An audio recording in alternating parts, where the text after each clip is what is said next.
Welcome to the Silverdome in Pontiac, Michigan, where tonight a crowd of 75,000 plus is expected to watch the Los Angeles Raiders, who have already clinched at least a wild card in the coming NFL playoffs, go against the Detroit Lions. For the Raiders, they know that if they can win tonight, they can defeat Pittsburgh next week. They have a chance of hosting their wild card game, their first one at home in Los Angeles. We'll tell you how that could come about a little later on. And for the Detroit Lions, well, you hear things tonight with a 4-9-1 record, Don, things like pride, self-respect, and certainly Gary Danielson has played well over the past few weeks.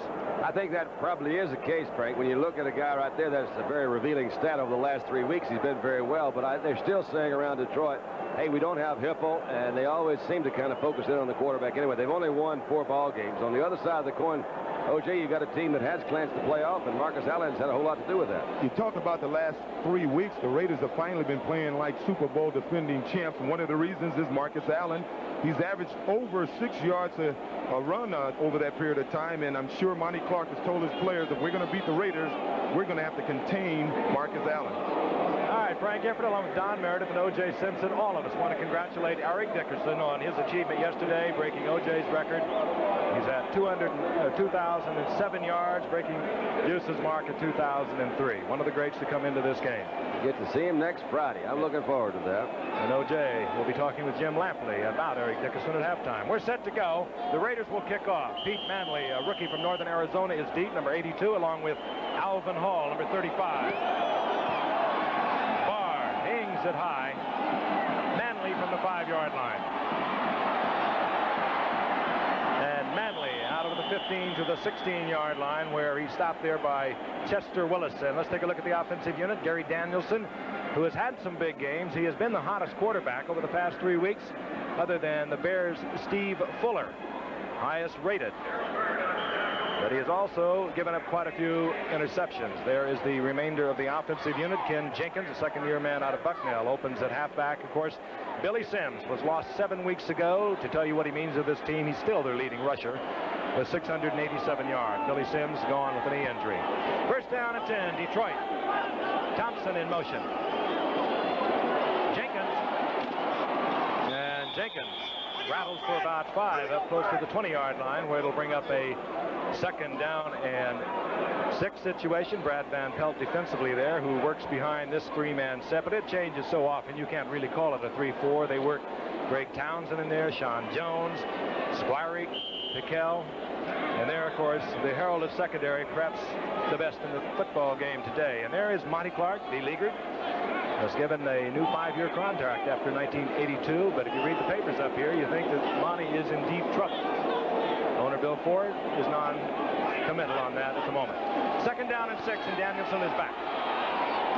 Danielson fires it complete to James Jones, and Jones, the second-year man out of Florida, who is having a tremendous year for these Lions, gets the first down up about the 29-yard line. And O.J., Monty Clark was talking about this youngster today at the meeting.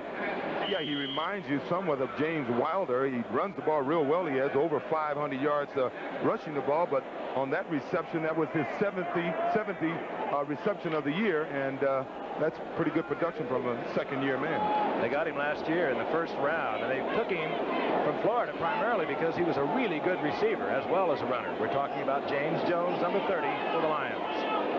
Jones got the first down at the 29-yard line. There's a bobble. Danielson pulling away from the center. He indicates that the Lions did, however, get it back. I think he was also pointing out to the other that they were the ones that were offside. There's a flag down there, too. Yes, there is. Bob Frederick is our referee tonight here in the Silverdome in Pontiac. We're outside. The temperature is fairly warm, rather a foggy evening. Here's Bob Frederick.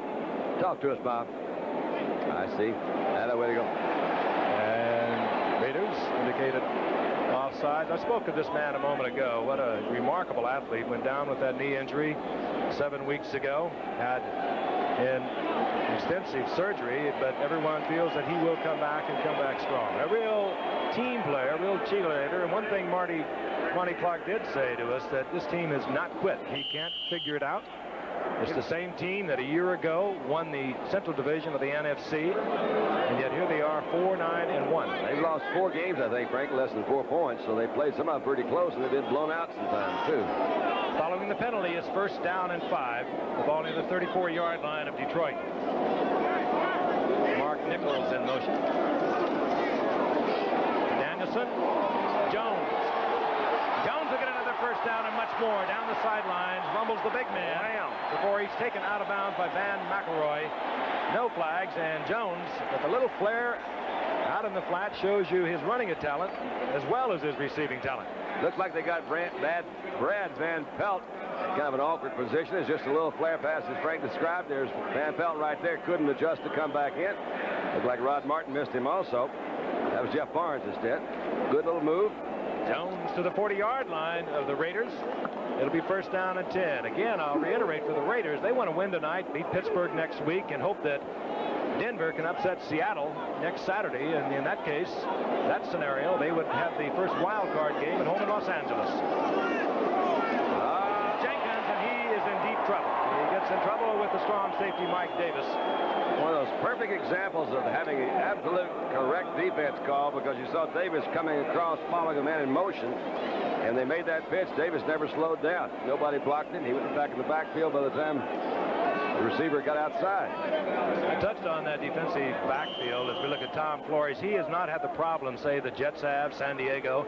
Most his entire starting secondary, Haynes, McKinney, Hayes, Davis, they've started every game. That really in itself is remarkable because they play physical football. He's been lucky, though. He's lost a couple of key guys on his offensive line, but there have so much depth on that offensive line that you hadn't noticed it. 2nd down and 15. Danielson back. Pressure. Down goes Danielson. Lyle Alzado, a 14-year veteran and really a bit of the heart and soul of this team. He sort of epitomizes what the Raiders are all about. He was working on Don Lassiter, I believe, right in front of him. He gave him a shot right off the line of scrimmage, sent him back. Lyle made a quick move to the inside. There was no one there to pick him up. Well, this is a young Lion team, and Don Lassiter is only in his 2nd year. There was a few years back when an offensive lineman wouldn't even be starting in his 2nd year, but I think he's going to get an education here tonight. He got one there. Don Lassiter, of course, replaced an injured Rich Stringer early in the season.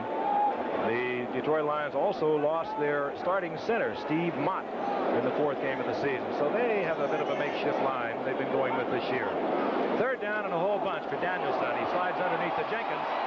And Jenkins back to the original line of scrimmage. Up into there by James Davis. Looks like a holding penalty back at the line of Flag scrimmage. is down right at the line of scrimmage. And we could get that holding call that is so familiar, too familiar. I would take that penalty. Put him on back some more. I guess it's pretty typical of the Lions. They're one of the more penalized teams in the NFL this year. It's interesting that they've been able to move the ball. They're rated 5th offensively, but they haven't been able really to get the ball in the end zone. One of Steve Hertz, our statistician's little numbers, is calls those the yards you gain and points you have out of them. They've only averaged like 5.5 yards per 100. I mean, points per 100 yards. So, and that is pretty low. Offensive holding, number 67, and we will repeat the 3rd down. So the Raiders do take the penalty. They would have had a 4th down and 10, but Ed Murray is kicking very well for Detroit, and he would have been within range there. We want to get quickly something in on this December the 9th. Baseball news, big news for Mets fans particularly. Kind of a surprising trade. Gary Carter is going to come to the New York Mets from Montreal. How about that? We'll tell you about the entire trade a little later on. For the Lions, 3rd down and 32. They're back at their own 38-yard line. 4 wide receivers are in. Danielson has a lot of time, but there's a lot of coverage downfield. And Danielson looks upfield, cannot find a receiver. The boos will be on the lips of this crowd, and they'll come very early tonight. That was an expression from a fan right there. He said, you know what, give me a break, will you? And it is tough on the fans because they've been out here. They really expected a good team this year. A lot of preseason picks had the Lions favored to win their division. They've not really come through. And as Frank mentioned earlier, O.J., they've had a lot of the same guys back that they had when they won the division. This is Mike Black on 4th down. Clee Montgomery, who has replaced Greg Pruitt a couple of weeks ago. Greg having trouble holding on to the ball. Had 9 fumbles. His 50 attempt, so they have Clee Montgomery back there now for the Raiders, and he takes it at the 17. And Montgomery, good running out of the 25 to about the 27, hit there by William Frizzell. 40-yard effort by Mike Black, and the Raiders get the football back. We have no score from Detroit. We'll be back in a moment. Meredith and what's his name, the former record holder for the rushing in a single season, O.J. Simpson. He used to be O.J. Simpson. I tell you, I was talking to Eric last week, and I said it'd be good if you can get about 180 yards so you won't have so much pressure on you going into the 49er game. I didn't expect him to get it all against Houston. We'll be talking more about that, of course, a little later on. Meanwhile, the Raiders have a first down and 10. The ball at their own 27-yard line, 11:29 remaining in the first quarter. No score from Pontiac, Michigan. Wilson flag is down, and Wilson tries to get to Cliff Branch. He was covered there by Bruce McNorton, but a flag is down. We should get some kind of interference call downfield. A strange-looking situation because he had plenty of time. Detroit. Take a look at the offensive unit while they sort the penalty out. Mark Wilson making his 9th start, taking over from an injured Jim Plunkett in the first Seattle game for the Raiders. Been effective. He sprained a thumb a few weeks ago against Chicago, and that has hindered him. We watched him work out as we look at the remainder of the offensive unit of the Raiders in the pregame warm-up, and he was really firing the football. On the first down and 10, following the penalty, this is Marcus Allen, his first carry of the night, and he is piled up by a hustling Detroit defense. The penalty, by the way, was against Gary Cobb of Detroit for holding. And let's take a look at the defensive unit. They go with the 4-man front. Over on the right side, they're exceptionally strong with William Gay and Doug English, both Pro Bowlers from a year ago. Ken Fantetti in the middle. Well, the Raiders have a little problem here. I see Dave Dalby is down. And a secondary that has the fewest interceptions in the NFL. Dave Dalby is down, and this is a man who started his 188 consecutive game tonight, and they really feel he is important in the middle of that line. I asked Tom Flores to tell me about leaders, and he spoke very highly of this man, the center, Dave Dalby. We'll be back.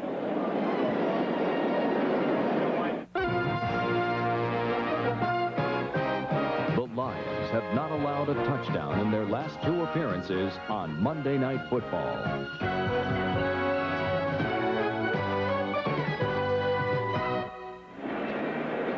That's the trade we told you about, and it is kind of stunning. Gary Carter, 7 times an All-Star, tied for the league lead in RBIs with 106 last year. And of course, for the Mets, they'll lose starter Hubie Brooks. And Gary Carter will be coming to the Mets in New York. That just announced this evening. Inside the 34-yard line, 2nd down and 8. The Raiders still in possession. No score from Pontiac, Michigan. Wilson again trying to get to Cliff Branch. And I wonder if they aren't thinking perhaps a little bit about the fact that Cliff Branch needs 1 reception for his 500th career reception. It's been a remarkable career. It has been, and plus the fact he hasn't caught a pass in the last 3 games. One of the reasons why is that the word is Mark Wilson does not like to throw to his left. He doesn't throw many passes to the left side of the field. He likes to throw to the right side of the field, and it's interesting that here in the first quarter, his first 2 passes are gone to the left side of the field. 3rd down and 8. Mark Wilson looks over an odd man setup as Detroit. Oh, and wide open is Don Christensen. He did have linebackers in front of him, and Mark Wilson under pressure had to throw over them. The ball was high, incomplete. We'll see the punting unit. Todd Christensen once again is having a very productive year. He always seems to come up with those catches when you need them. I think he's averaged like at least 3 catches a game this year. Whereas Mark Wilson, another average that he has, we got to look forward. He's thrown an interception every game he's started, at least 1. And that's one of the things you want to try to avoid. There's Robbie Martin dropping for Detroit, and here is Ray Guy. Not averaging all that high, but he is a great plus and has been since he was a first-round draft pick back in 1973. They got them a punter for a decade plus when they went for a first round for Ray Guy. Boy, he puts up a tall one. Robbie Martin hesitates hesitated for a moment, but only a moment, as he realized with the height on that ball, he would have to go with the fair catch, and he does at the 28-yard line. Only 38-yard punt, and Detroit will start at their 28. There's not a whole lot you can find that has been good for Detroit this year. The 4 teams they beat were all under 500. They beat Green Bay in a tough one Thanksgiving Day. They beat Atlanta, Tampa Bay, and Minnesota. It's been a struggling year. Detroit with the football, first down and 10 near their own 28-yard line. Danielson gets good protection, gets it to Jones out of the backfield, but he doesn't hold on. Jones being covered back there by the strong safety Mike Davis. Also getting back there is Brad Van Pelt, now in his 12th year, and of course 11 of those with the Giants. 5 of them were Pro Bowl years. He still is active. As you can see, Jones almost caught the ball. He's trying to work on Brad Van Pelt. The book on Brad is he's slowed up a little bit in his latter years, even though he plays the run good. Normally on running downs, they'll bring in Jeff Barnes. As you can see, appeared as if he had the ball, but I guess they said he never had total possession of it. But it appears they're picking on Brad Van Pelt. I'll get that out. On first down before they can get Jeff Barnes in the game. Second down and 10, still no score. 10-20 remaining in the first quarter. Motion man is Reese McCall. Danielson. Jones. And Jones just bowls into Brad Van Pelt. Picks up about 6 out of that. It'll bring up a third down and about 4. Very frustrated Matt Millen that last time. Van Pelt seems to be injured a little bit, see on the sideline, but Millen was trying to go out and cover that little swing pass, and he just fell down getting out there. Nobody touched him. Brad Van Pelt you saw going over to the sideline, and his replacement coming into the game, Jeff Barnes. From the shotgun on the 3rd and 4. Raiders have been extremely tough against the run over the past few weeks. And they have run very well, and that's Lyle Alzado once again. Lyle Alzado has got him a chop liquor over on that side, Don Laster. He is teeing off on Don Laster. Unfortunately for Don Laster, the last time it was a passing situation, he got some help, but the man went over to try to help against Howie Long, and as you can see, Lyle just beat him, pushed him back, beat him to the inside, and got another sack. That's 2 for Lyle tonight. That'll bring up 4th down, and Mike Black comes on once again. Clee Montgomery settles back near the 30-yard line for the Raiders. Montgomery was the key punt return man in 1980 and 81, 82 and 83, and through most of this year it was Greg Pruitt. Black had to hurry that, but he gets off a boomer that'll take Montgomery to the 21-yard line. And good hustling on the part of the Detroit Lions, number 58 down there very quickly and making the stop in good shape. That was Doig, Steve Doig. So the Raiders will have a 1st and 10. The ball will be at their 23-yard line when we come back. High up at the pressurized top of the Silverdome here in Pontiac, Michigan, there is the Christmas tree exhibited as the season's greetings are being expressed from the site of Super Bowl 16 a few years ago. Subtle reminder, we'll be bringing you Super Bowl 19, January the 20th from Palo Alto, California. 1st and 10 Raiders. Marcus Allen. And Allen fumbles the football, and there's a scramble for it. Gets it back. It's Allen's 8th fumble thus far this year. Like all good running backs who try to squeeze out that extra yard, they're going to give it up a little bit. Yeah, and Marcus. Did you ever talk to Marcus about that very thing, O.J.? Well, last year I noticed something he was doing. You know, he has those big forearms, and those are his only weapons offensively. So every time he was about to get tackled, he'd attack the guy with his forearm, and the ball would slip out underneath the elbow. So I told him he should lock his elbow every time he was about to make contact. 2nd down and 4. The 2 tight ends are in, and Marcus Allen does his 707 over the top, coming up short of the 1st down. And here's Lyle Alzado, and he just can't wait to get back in there and get reacquainted with Laster. He's having a good night tonight. Lyle has been the one that, actually, he's not anywhere close to the team leader in sacks, but I think his presence there through the years, Lyle's been the kind of guy that he always makes just enough noise on the other side of the line that they know he's there, don't they? Seek and destroy. One of the phrases that you have connect with the Raiders. Commitment to excellence. Just pride and poise. Just to win. Boy, they have won. 23-3-1 on Monday Night Football, the Raiders. Third down and 1. That time, Marcus Allen stayed on his feet. Did not have to get airborne, and he gets the first down at the 35-yard line. And we've got a couple of games coming your way. Friday night, we're going to be in San Francisco, and so much is on the line there for the Los Angeles Rams when they go against the 49ers. All kinds of ramifications from that one as it affects the NFC deadlock in the East. And, of course, teams affected, Giants, the Cards, the Cowboys. I'll tell you more about that, and we'll have our look at Eric Dickerson on Friday night. Dallas and Miami next Monday. We've got a couple of good ones. First down and 10. Wilson slips it in to Dave Casper, and Casper short of the first down, but he'll get about 7 out of that, moving out close to the 43 in the arms of Ken Fantetti. You said something a while ago, Jay, that I didn't know anything about. I'm watching now. If he throws to the right or if he throws to the left, that's kind of an inside scoop you've got. Well, I know it's a book on him. He likes to throw to the right and down the middle. I think he may have, when he came out, threw intentionally to the left just in case they have that book on him to make them not overplay him to the right side of the defense. Second and long, 2. Frank Hawkins. Good short yardage man. He's up there close to a first down out over the 45-yard line. Tough little runner. They got him in 81 as a 10th round draft pick. Had a remarkable career at the University of Nevada at Reno. Short, however, and I think that probably is why they got him so late in the draft. Frank Hawkins. He's about 5'9". And we're going to have the measurement. Again, while they bring the sticks out, I'll remind you, for the Raiders, they want this badly tonight because next week they play Pittsburgh. If they win tonight, beat Pittsburgh. And if Denver beats Seattle on Saturday of this week, then the Raiders will host the first wild card game in Los Angeles. And should Seattle beat Denver, well, the Raiders are going to have to travel to play in Denver on the weekend prior to Christmas, and it could be a little frosty there. And a lot of people wonder which Raider team would show up here. I think the Raiders would like to start playing week in and week out championship caliber football. I think the 49ers have been the only team that has cinched a playoff that has continued to play championship caliber football. They played championship caliber football this past week, didn't they? At the 45-yard line, first down, Wilson back.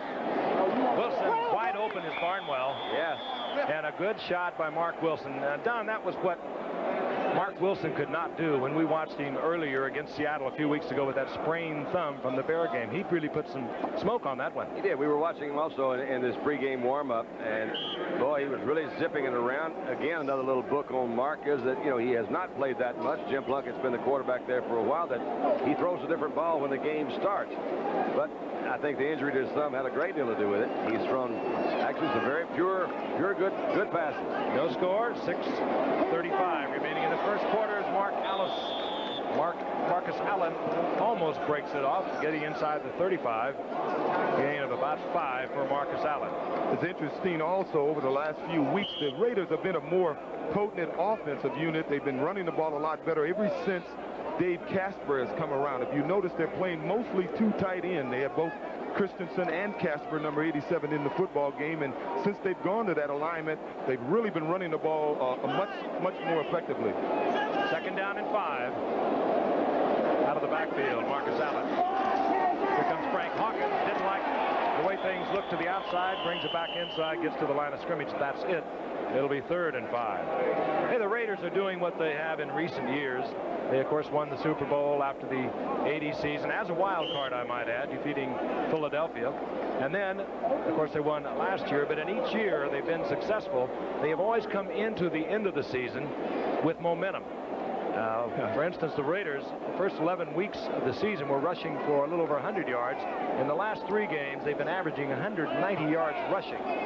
So they know when the playoffs are about to begin. 3rd and 5.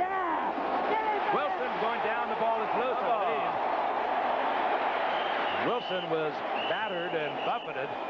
Had to wait for a receiver. He was looking for a Cliff Branch. And the Raiders get it back. as we said in previous broadcasts, the Raiders are a team that they will not throw the ball until after the receiver has made his cut. Now, most teams, the quarterback would have already thrown the ball. He saw what Cliff Branch was doing. Cliff was running an out pattern. Most teams would have anticipated and thrown the ball. Now, meanwhile, Cliff was wide open, but he held on to the ball, and that was a victim of their style of They also got themselves out of field goal range. And so we are going to watch Ray Guy. They would have had a shot with Chris Barr at 3 points. Good timely pressure by Detroit. Alvin Hall is back with Robbie Martin. Hall 35, Robbie Martin 83. Guy, very good getting it out of bounds inside the 20. Leads the league, as a matter of fact. No, and he did it there. And look, Ray Guy just applauded his own punt. He has been amazing. 23 of 77. They did not catch it, however. Guy thought he had it. I did too. I thought he had it, but he doesn't. But he's led the league in that department. He is an effective weapon. We'll be back. Were you the starting quarterback? I certainly was. My gosh, look at that. 1956. I was a child prodigy. I was only 12. Started that game. Still no score. 4:43 remaining in the first quarter. Detroit and the Raiders. Detroit first down and 10. The ball at the 20-yard line. Single setback is Ken Jenkins. This is Jenkins. And Jenkins gets a 5 out to the 25-yard line. Chased out of bounds there.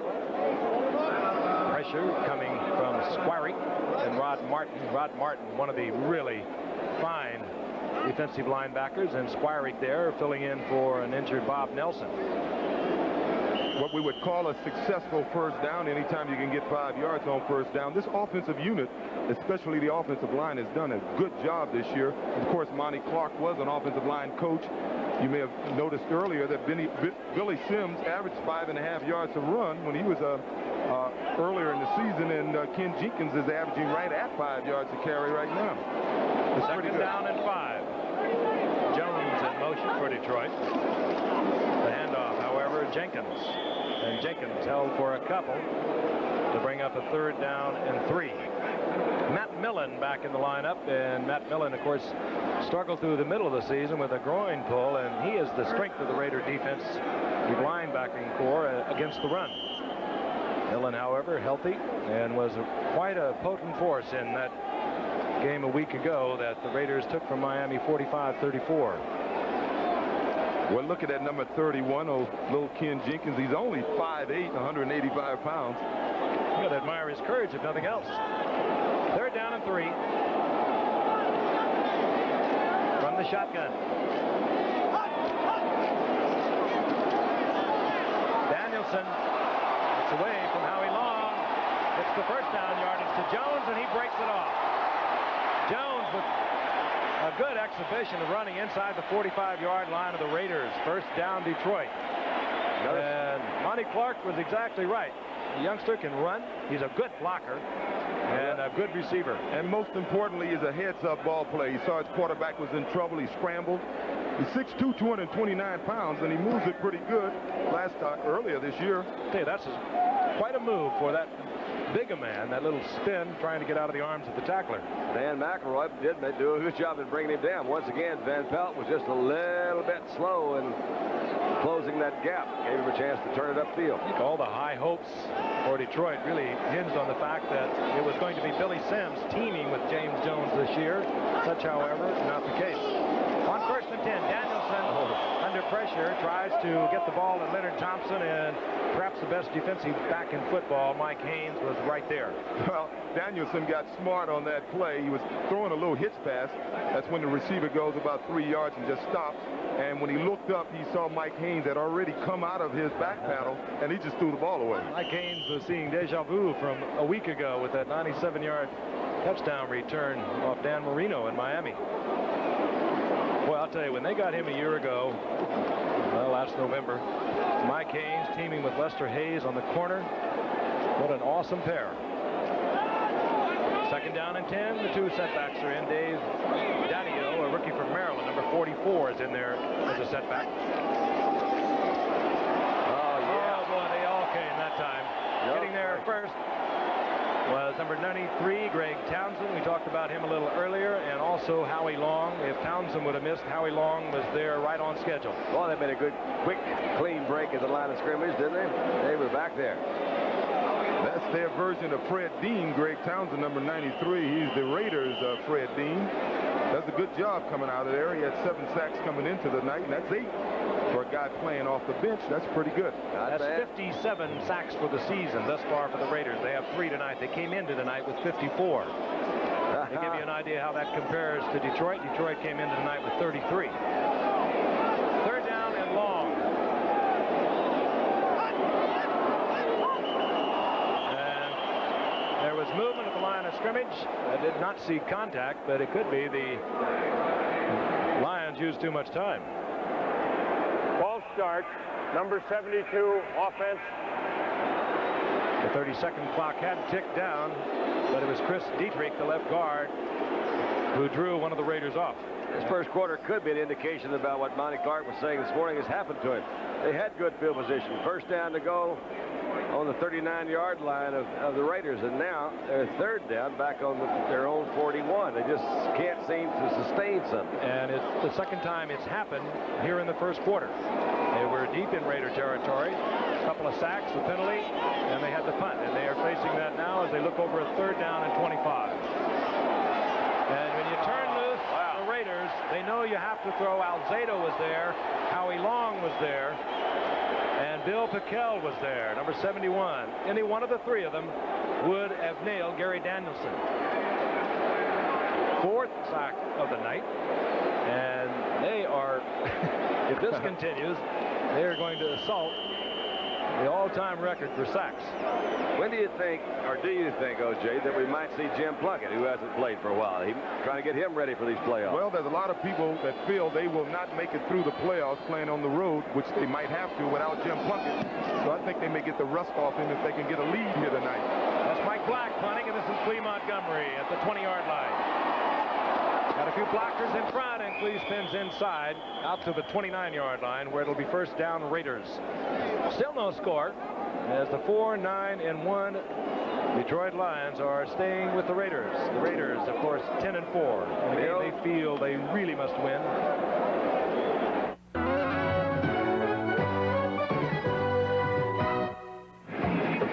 Talk about a cat having 9 lives.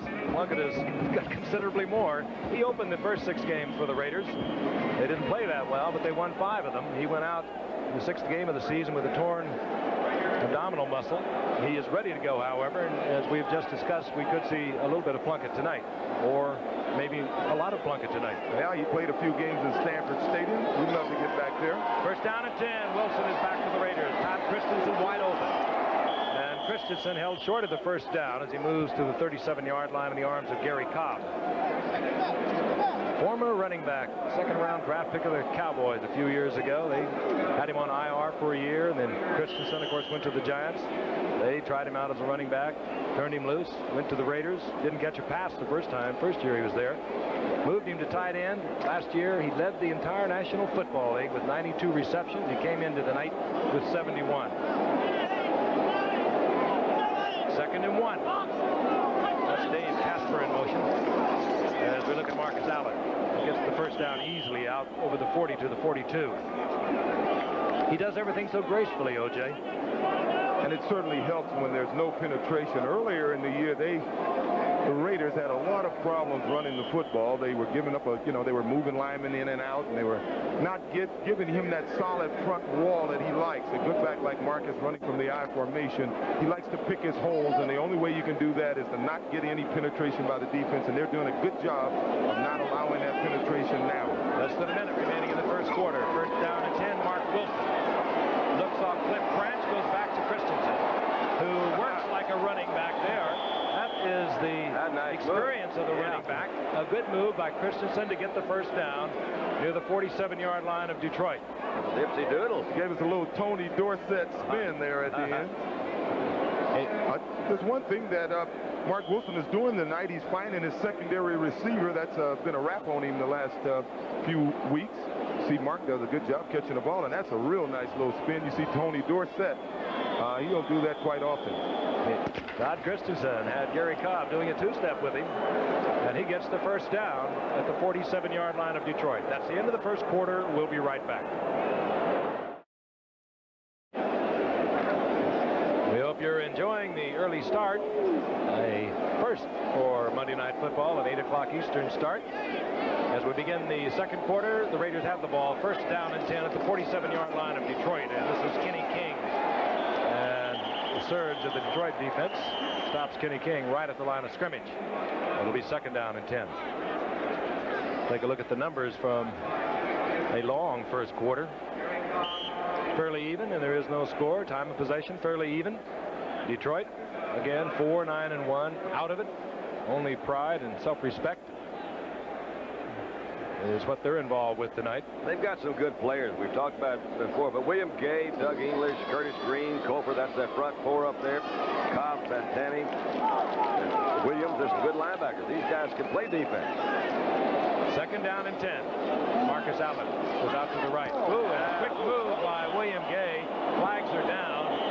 That was big number 79. I don't know whether he was drawn off or not. He was in a sprinter's stance, and he really took off. Bob Frederick, once again our referee.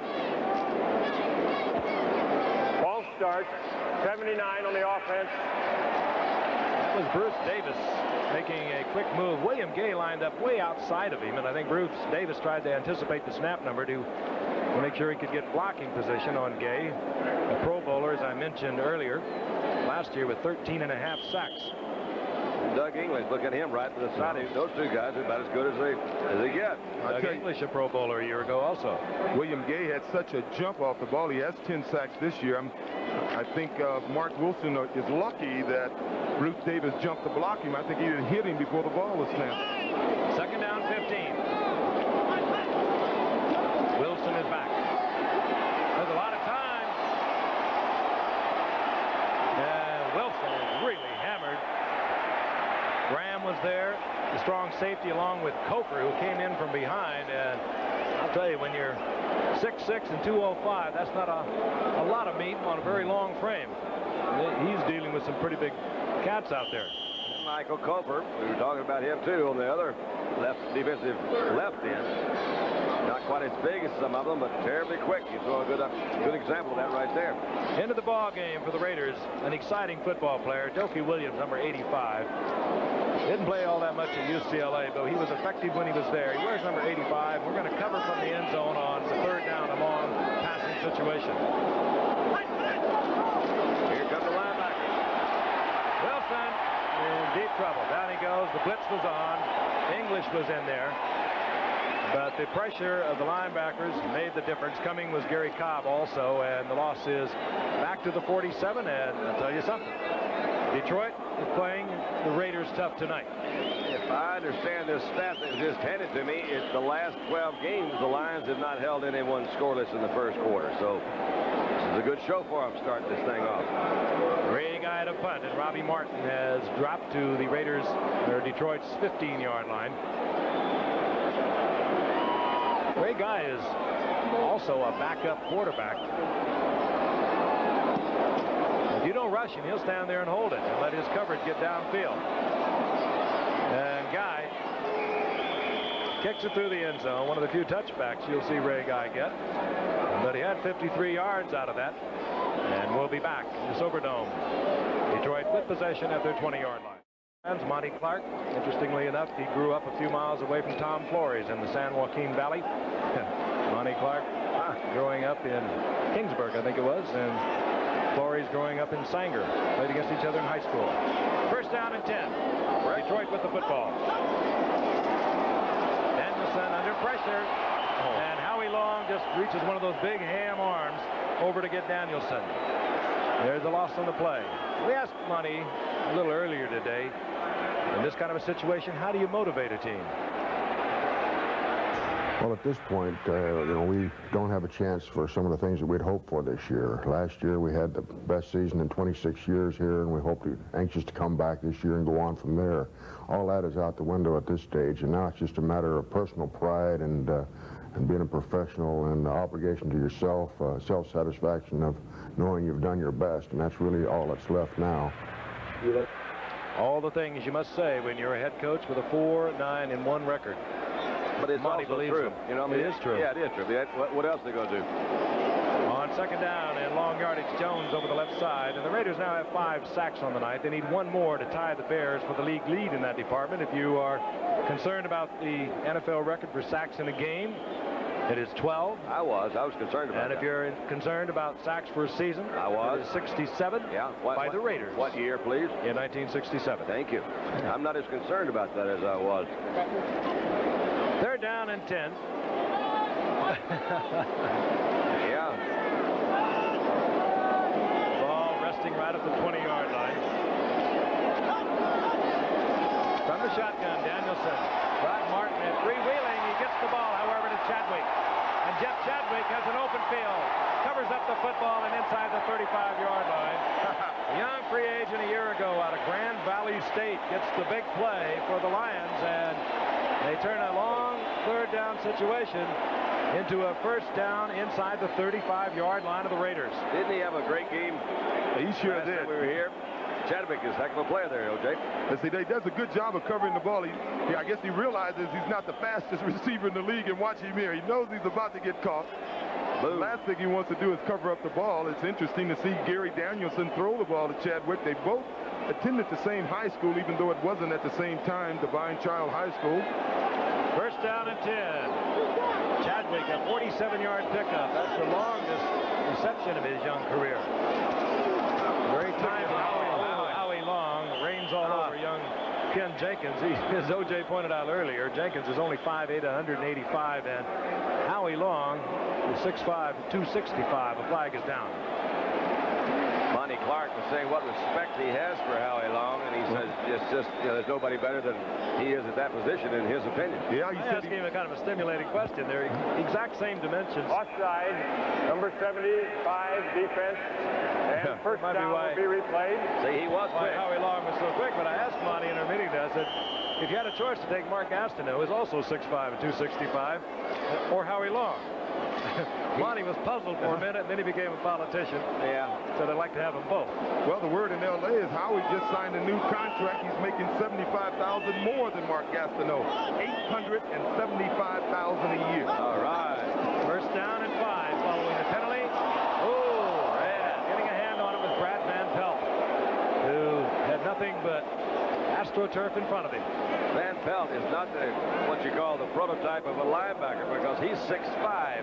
He actually looks taller than that to me. He's a long, gangly kind of guy, but he's been around for a while. Look at those stats, 5 times in the Pro Bowl. Yeah, he came up as a safety, Don, 12 years ago with the Giants. Well, we've talked about him so many times in the past, but great athlete, great baseball player to do all of it.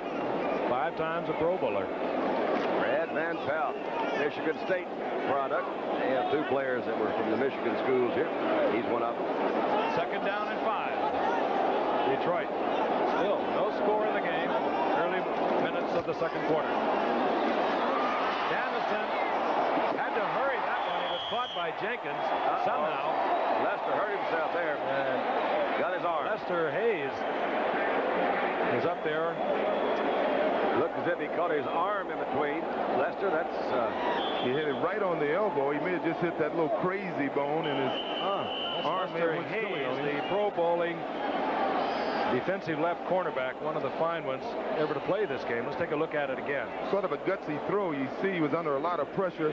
Actually, Lester Hayes was covering Robbie Martin, and at the last minute, Martin, you'll see 83 runs by him, and there's Lester. Jenkins was on top of him before he even realized it, and just hit him with his elbow, and it appeared as if he may have injured that elbow. You hope it's one of those tinglers, that they are much concerned over the health and well-being of Lester Hayes. They're attending him now. We'll be back in a moment. Lester Hayes looked a lot better than when we left him, and it could be one of those tinglers. Don and O.J. and I have all experienced that a little bit. You bang that elbow, and the electricity goes right to the top of your head. Hopefully that's what it is. He's out. Ted Watts is in, and Detroit is confronted with a third down and short yardage situation. 6th play of this drive, and Detroit's deepest penetrations. Jones close to the first down. There is Lester. I thought it was Only the one elbow. interception for Lester this year. That doesn't necessarily mean anything other than maybe they avoid him a great deal. 4 straight Pro Bowls, however. And short of the first down is James Jones for Detroit. And it'll be fourth down. You're 4-9-1. I don't think there's any other consideration. He might be in a four-down situation from the opening kickoff if you're 4-9-1. He was in the opening fourth-down situation from the team kneel on. That's right. But this is good practice for the Raiders, too. They'll see many of these situations in the playoffs.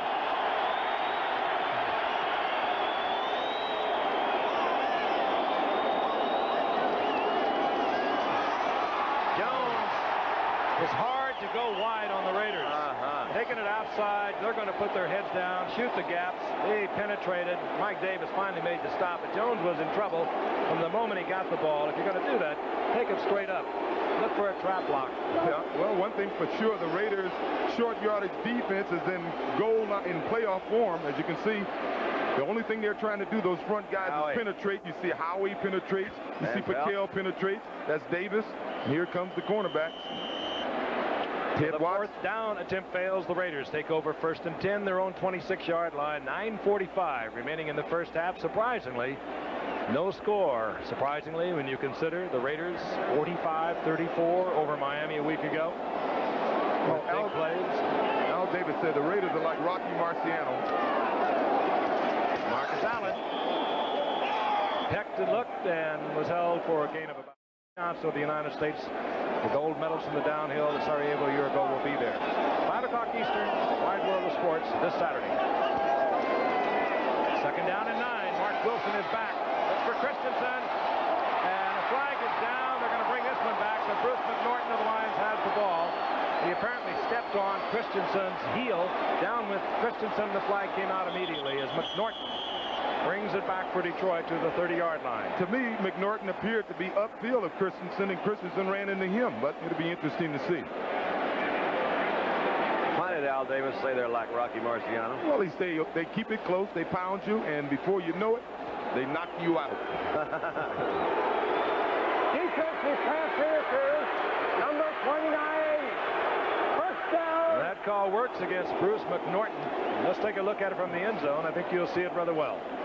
McNorton was upfield. As you can see, number 29 is upfield. Well, from that angle, you couldn't tell if he hit him in the back or if Christensen ran into him. Boy, those are tough calls. He was looking the ball in all the way. McNorton, I guess the only way you could call this, saying that he impeded the progress. Ooh, he might have pulled his left arm a little, too. Yep, he did. Tell you, they catch more than you realize.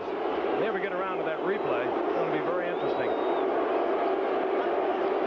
First down, Raiders. Wilson wide open is Barnwell, and he makes a beautiful catch and also saved a rather violent collision with a little hook slide under William Graham. And for Barnwell, a slight 5'11" and 180. That was a tremendous play. I mean, he could have really been hammered on this. He did a good job of going down, and if he would have slid under him, we saw Marcus Allen do it early in the year. He may have been able to get up and score. Now, let's see. As he goes down, he may have tried to steal this move from Marcus. Slide under the defender, but he touched him. Wow, what concentration, though. He knew he was going to be hit. He was into his slide before the ball got there. He gets the first down at the 15-yard line. I would say Rocky's got him staggered. Penetration. Left jab there. Yeah, Rocky's throwing some right-hand leads right now. Marcus Allen slides inside. Moves for perhaps 4 to the near the 11-yard line. And we're going to pause 5 seconds and allow our friends all around the country to let you know who's bringing you this telecast. For Sarasota Bradenton, WXLT TV, Channel 40. Frank Gifford, Don Meredith, O.J. Simpson. We're in the second quarter of the meeting between the Raiders and Detroit. In case you were thinking 9 o'clock tonight, this was an 8 o'clock start. Yeah, we fooled you. So we're going to also be curious to the response for this first ever time for Monday Night Football. Allen got 3 yards. It'll be second down and 7. Marcus Allen out of the backfield. Todd Christensen, however, all alone. And was he ever alone? Christensen getting in for the touchdown. That's his 13th. And that's what Al Davis was talking about when he said they were like Rocky Marciano. As you can see, I can Todd see Christensen somebody was all by himself. Somebody missed the coverage. Didn't they? Yeah, Todd. Well, he is something, isn't he? He works so well off that line of scrimmage. They throw so many guys at you. A few moments ago, Marcus Allen just retook the AFC rushing lead. He now has 1,102 yards, taking that over from San Diego's Ernest Jackson as Chris Barr splits the uprights, and we have the first score of the game. The Raiders on top 7-0 with 7:18 remaining in the first half. And it was a likely receiver, Todd Christensen. Christensen on the sidelines with the touchdown for the Raiders from 12 yards out. Mark Wilson, good move off the line of scrimmage for Todd, who's trying to get a message across. He was talking. He says, "I should have your job, O.J." I thought he said Don. No, I think he said O.J. Chris Barr to kick off. Manley, the rookie from Northern Arizona, number 82, is deep along with Alvin Hall, number 35. He said Frank. And it bounces out of the arms of Hall originally, but he comes back and retrieves it. Here he is, Alvin Hall, and in a lot of trouble. Wrong way, Alvin. Taken at the 12-yard line. The Raiders cover so well with their special teams. They have hustlers. That was Sam Seal down there. Let's take a look at that scoring drive by the Raiders. There's a left jab here, a right jab there, left lead, and as O.J. would say, the knockout punch. A 12-yard touchdown pass Todd Christensen. The knockout punch may have been that long yellow one, which was that penalty. First down and 10, Detroit. Hey, how about that? Always be a Cowboy fan, huh? Well, that's really good Cowboy fan, because the Cowboys lost a tough one yesterday. First and 10, Detroit. Danielson remains the quarterback. Jones and Jenkins, the setbacks. Blitz is on, and Howie Long on a deal. Danielson in a lot of trouble. It was Piquel who got the sack, but it was Howie Long dealing inside. And it's a little play that they work. The inside man steps outside, and Howie Long comes right behind him. It was a beautiful play. Watch 55. Watch number 55, Matt Millen. Matt Millen went outside. He took on the guard and the tackle. He allowed Howie Long to come around untouched. Howie just missed his man, but Piquel was right there. Sixth sack of the night, and the Raiders are now tied with the Bears for the NFL lead for the season with 60. Matt Millen's a linebacker, but at 6'2", 250-something pounds, he can play like a tackle. He can deal with those down linemen. He was a defensive end in his collegiate days at Penn State. Second and 18, and Danielson deep in his own territory. That's James Jones. Works his way to the 5-yard line. Let's go back and look at it again. Watch number 55. He's in the middle of your screen, and he's coming outside, and he's taking on the guard and the tackle. Number 75 is Howie Long. He comes up the middle, almost untouched. Lil Jenkins took a shot at him. Meanwhile, Piquel, while Danielson was busy, he gets loose from his block. Sixth sack of the night. Those offensive linemen are looking around saying, who are those guys? Third down, 16. The ball at the 5-yard line.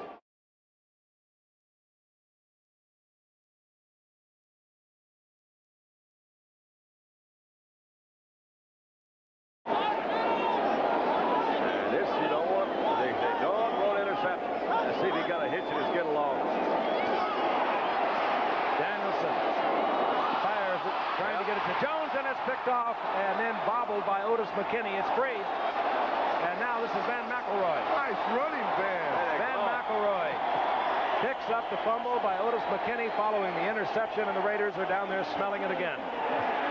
Now, the intended receiver was Jones. If you watch Jones, McKinney gets the interception. He starts to run. Unfortunately, Jones, I think, still had his hand on the ball. Now watch Jones get his hand in there. His hand is in there. No, actually, it was number 86 coming around there. Mike Nichols knocks the ball out. A great job of running by Van McElroy. He learned this down in nice Waco. Watch this spin. Everybody's been watching Tony Dorsett. The Raiders have a first down goal to go. They have erupted here about midway in the second quarter. They lead 7-0. 5:31 remaining in the first half. Barnwell split to the left. Marcus Allen hit at the 5, and his surge will carry him to the 4.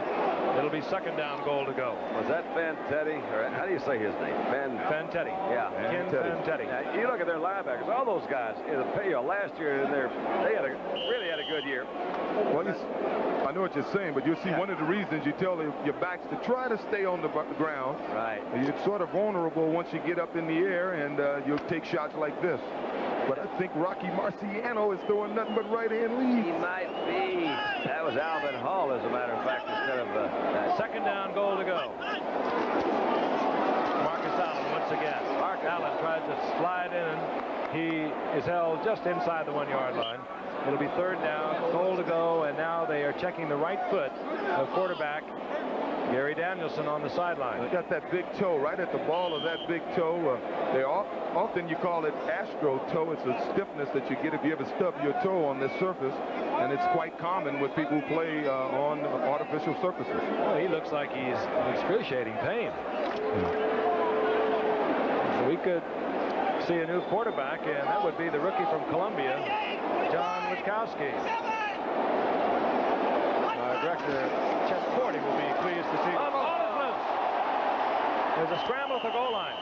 Actually, Mark Wilson slipped as he was coming away from the center, and I think they never really got a proper handoff. The Raiders maintain possession, and now they'll have a fourth down goal to go. Started to say when we see Witkowski come in. Well, they'll look at it once again. Take a look at Mark Wilson, number 6. Reverse angle here. See, he just got tangled up there, falling out of there, so he never quite made the handoff. Unfortunately, that'll go against Marcus. When you get down in there close yardage like that, you're a running back. You have got everything zeroed in on the hole you're trying to hit, and Wilson just didn't get it to Allen properly. It's fourth down and goal to go. The ball just inside the 1-yard line. Allen tries to go over. No way. Good defensive play, and they look at films. They scout. They know Allen is going to go up high. Sometimes you can't do anything about it. So you can send somebody up there high with him, and that's what the Lions did, and the crowd loves it. They did a super job of penetration there, because normally Marcus will take off 2 or 3 yards in the backfield, but the Lions were able to penetrate and get him before he took off. We are going to see John Witkowski, a record-setting rookie from Columbia University. He will be coming in. Gary Danielson with a very sore right foot. We'll be back in a moment. Raiders, trailing 24-0 late in the second quarter, came back to defeat the Chargers 28-24. Don Meredith had a great observation. He said this youngster coming into the game, John Witkowski, had his speech all set to go, and of course the timeout was called. He probably ran out of words, wouldn't you think, this youngster? He just had a short speech. He is 3 of 5 thus far in his young career. He hands off to Ken Jenkins, and he just does avoid a safety as he is hit and hit hard by Brad Van Pelt. And the only other Columbia football player I can think of is George Stark. Of course, Chet Forty was our director, one of the great basketball players there. Our leader, Roone Arledge, Columbia graduate, but there are not a lot of them in pro football. They don't have many good basketball players. Witkowski was a 6th-round pick. Played on a very weak team at Columbia, but he set records for attempts, completions, yardage. He passed just under 8,000 yards for 56 touchdowns. He had 29 touchdowns as a junior and 23 last year. But this is an entirely different game. He probably looked over and said, is that really Howie Long? 2nd and 10. And a man was open. Jenkins was wide open, and Witkowski overthrows. I think he was so wide open that John just couldn't believe it. And that's that extra adrenaline that pumps in there, and he just zipped it.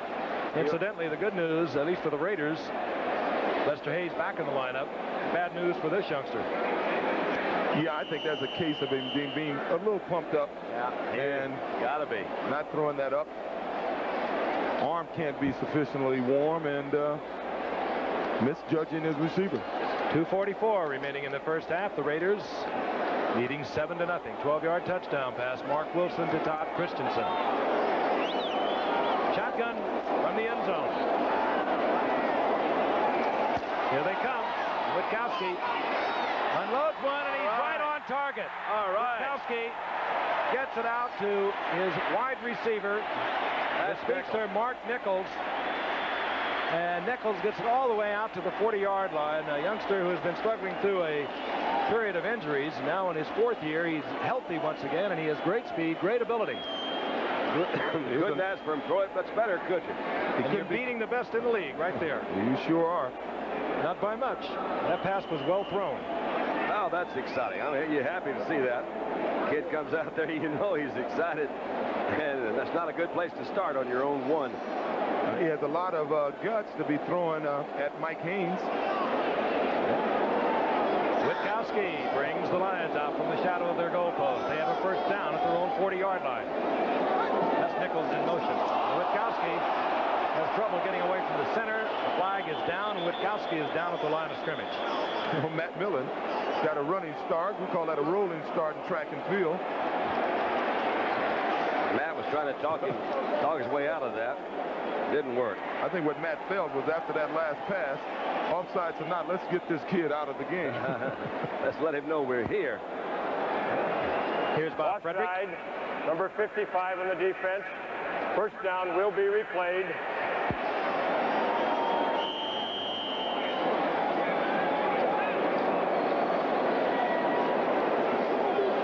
It'll be first down now and 5 following the penalty. These Ivy League quarterbacks are surfacing everywhere.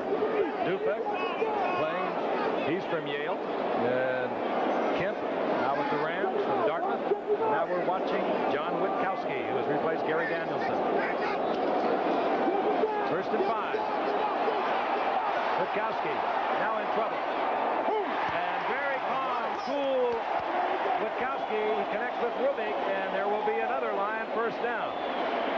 Billy Sims applauding the youngster from Columbia. I can't help but remember we came in here a few years ago, and there was a number 17 playing quarterback for the Lions. Oh. We started getting fact sheets. Who in the heck is Eric Hipple?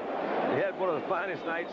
Got another one. That's Davis. It looks Mike like Davis yeah. limping off, the starting strong safety. I just mentioned it in the first quarter that this secondary has been intact. Haynes, McElroy, Davis, and Hayes throughout the season. Now Mike Davis is shaken up. Boy, you hate to see this, particularly late in the season. You hate to see it any time, but when you think of the overall team, this is really an important part of it. Mike Davis, he plays in the shadow really of Lester Hayes and Mike Haynes, but he is a fine, strong safety. I don't like the way he's kind of giving a little attention to that what appears to be a very tender left knee. But you fear getting guys hurt after you've already clipped since the playoffs. It could have something to do with the Raiders are certainly not an astro or an artificial surface team, and they don't really like to play on. A lot of teams don't like that. In the East, we tend to like it because of the bad weather. But when I saw him jump up and start running earlier, I think he'll shake it off and be back in the game.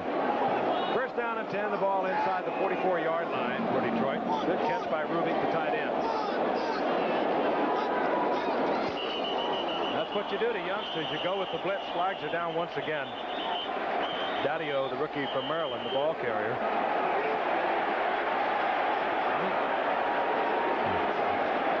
And referee Bob Frederick will have a little meeting once again. Here's what seems to be the problem with the artificial service. Let's hear this call. All right. And Ball start. Offensive left yard. First down will be repeated. That was just a quick adjustment on the left side, and the Raiders were moving into a full blitz. well, the main thing on natural grass you can dig and you get some give with the turf. And on AstroTurf it's much quicker, and sometimes you'll find yourself digging hard and the ground really doesn't give at all. Just hard to put a lot of pressure on your ankles and sometimes on your knees, but mostly on your ankles. That's the time remaining in the first half. The Raiders on top 7-0. Once again, important for the Raiders. They win tonight. They win against Pittsburgh. They'll have a chance to play their first wild card game at home if Denver can beat Seattle this Saturday. I'm going to tell you another story about AstroTurf in a second. All right. Witkowski gets it to Jones, and he breaks the tackle.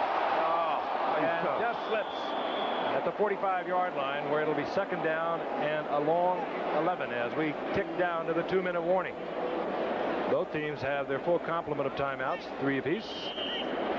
And we will get the 2-minute warning. And young John Witkowski will come over to talk to Monty Clark.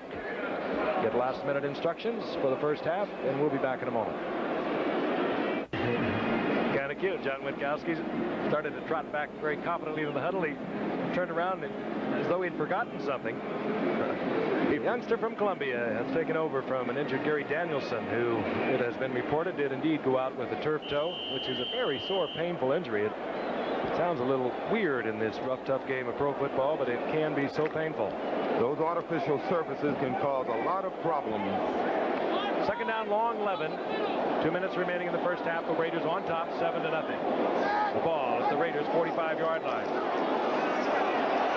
Witkowski wide open is Jeff Chadwick, and he comes down with the first down inside the 30-yard line near the 29. That's staying in there and holding your ground, young fella.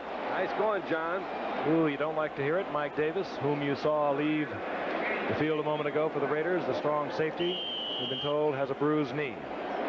And now we are losing Ken Jenkins, the starting setback for Detroit. Detroit conserving their timeouts. They have 3 of them. They have 1:25. They'll get around to them if they keep possession. Dexter Bussey, 10-year veteran for Detroit, comes into the lineup, and he gets the call over the left side. He'll pick up about 3 yards. I think I'd call one now, wouldn't you? You got 3 of them. The former rushing leader of the Lions before Billy Sims arrived. Yeah, come on, Bill. Now we'll use one of our timeouts for John Witkowski. Getting to know Monty Clark, the head coach on the sidelines. We'll have another visit with him. We'll be back in a moment. Simpson, we're in the Silverdome in Pontiac, Michigan. It goes through the mind of a young quarterback like this. Donnie had only thrown the ball 5 times into the night. You know, one of the things that might be a plus, his mind might be relatively clear at this stage of the game.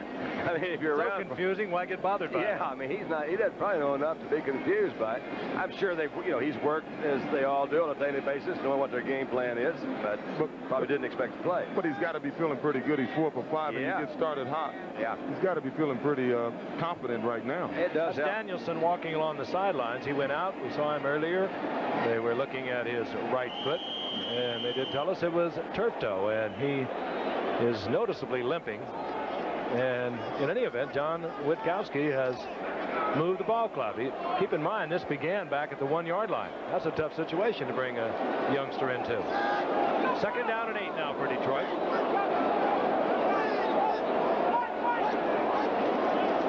Witkowski back again. There he goes. And steps right into Piquel.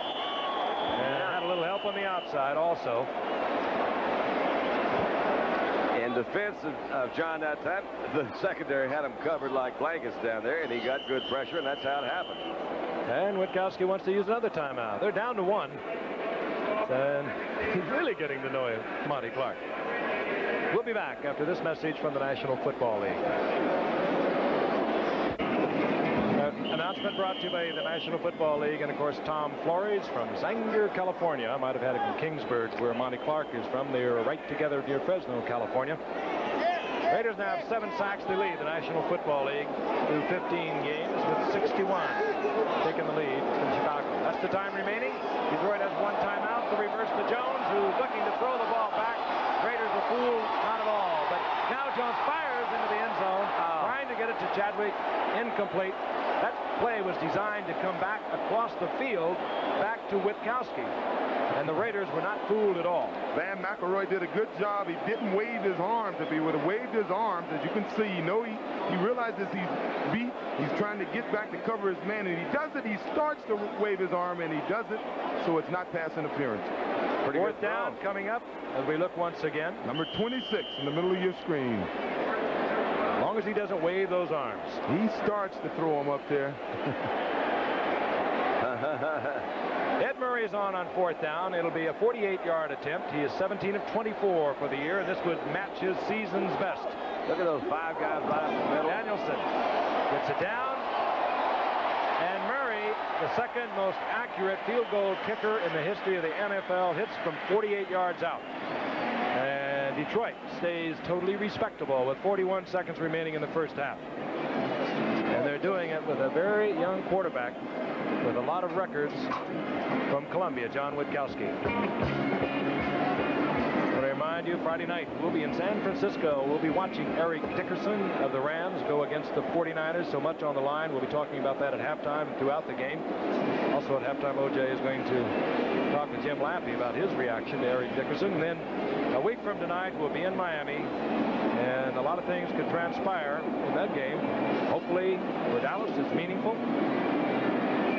We'll have to wait and see, and it could be home field involved for Miami. There's a lot of those things that are up there. Go get it. Go get it. Yeah, he says right. The 49ers look so good. I saw them play from Minnesota. They're doing so many things well. Well, many people feel the only team today that can really play with them would be this Raider team. I point out the Rams, if they win, will clinch a wild card spot. They would host the NFC wild card game if they defeat San Francisco on Friday. If the Rams lose that game, they could still clinch a playoff spot if either St. Louis loses on Sunday to Washington or Dallas loses on Monday to Miami. It gets complicated. It gets down there even to have Washington having to score 44 points in the tie-breaking procedure. Ed Murray to kick off. Clee Montgomery is deep, along with Dokie Williams, an exciting return man for the Raiders.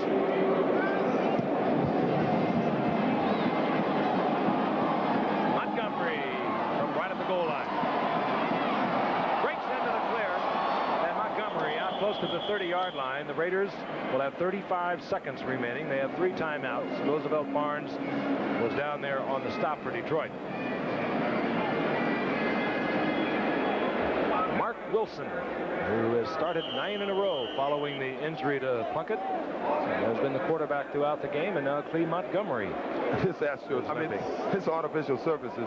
I was going to tell a story. When I first came to the league, it was new to the league, and it was amazing how fast you were on it. And an old friend of mine named John Carlos tried out for the Cincinnati Bengals, and he was running a pattern. I guess it was Philadelphia. He was running a pattern. He made a cut, and his knee went right out on him. Blew his knee out. Marcus Allen on first down. He's out over the 35 to the 37-yard line. And now the Raiders will, I presume, stop the clock, and they indeed do that. They have 2 timeouts remaining, 29 seconds, and Mark Wilson now will move over to Tom Flores. Mark Wilson, one of those Brigham Young quarterbacks, first-round draft pick 5 years ago. It's been kind of back and forth for him. He took over for the season of '82, and then Plunkett came back and took over the job. And in '83, they put him in a year ago. We saw him in Dallas after he'd signed a brand new contract, tore up the Cowboys. 3 games later, he had broken his left shoulder. Plunkett came back once again with one of those lives I spoke of and took the Raiders to that victory over Washington in the Super Bowl, 38-9. So Plunkett has been up, he's been down, but so has young Mark Wilson. Mark has looked he looked good tonight. Yeah, they've been up more than they've been down. Yeah. Many people feel the Raiders will not be able to make it through the playoffs without Plunkett. Mark, since his thumb appears to have healed on him, he's throwing the ball a lot better, and I'm impressed with the fact that he's able to find his second and third receiver here tonight. Marcus Allen got 7, so it's 2nd down and 3 with 29 seconds remaining, and the Raiders with 2 timeouts. Wilson trying to get the ball to Barnwell, incomplete. It'll be 3rd down and 3.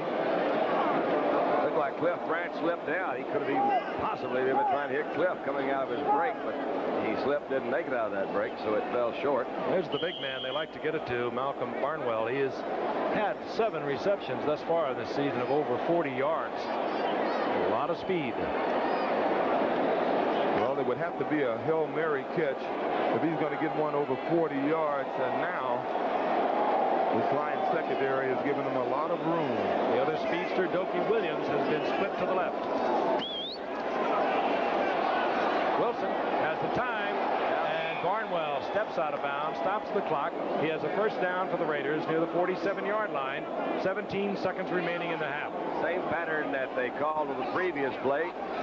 It's incomplete. They said that's still open. Came back, threw it again. Your old prevent defense. I swear that you can sure run up the statistics on it. You really can. You know, it's really important for the Raiders to try to get something out of this. It would help the team morale, and it certainly would help their confidence in Mark Wilson and being able to move them with little time left on the clock to get some type of score. Now Doki Williams will go up to the top of your screen. Barnwell is also there. The speed represented by the Raiders wide receivers all at the top of your screen. Wilson. Oh, wow. He held on to the ball. They're saying no, he was out of bounds. But what concentration by Barnwell. And I'll tell you, did Mark Wilson put something on that? It won't help. There goes the flag. Oh, yeah. That's a terrible mistake by Barnwell to get himself into that situation because the Raiders were getting down there close to where they would need just a few yards for the field goal. Oh, I can see why he's debating with the official. I know why he's upset, though. Yep. Every reason to be upset. That's a really tough call that Barnwell was obviously in. It could not have been juggling the ball because his back was right to the official who made the call. So now the Raiders, with 11 seconds remaining in the half, 2 timeouts, are in a much different situation. They were looking for field goal position for Chris Barr. He might run Marcus on one of these. What do you think? Right or wrong, you never win an argument with men in the striped shirts. That's right. That was my point. You just don't hurt your team by getting the unsportsmanlike call. Hawkins.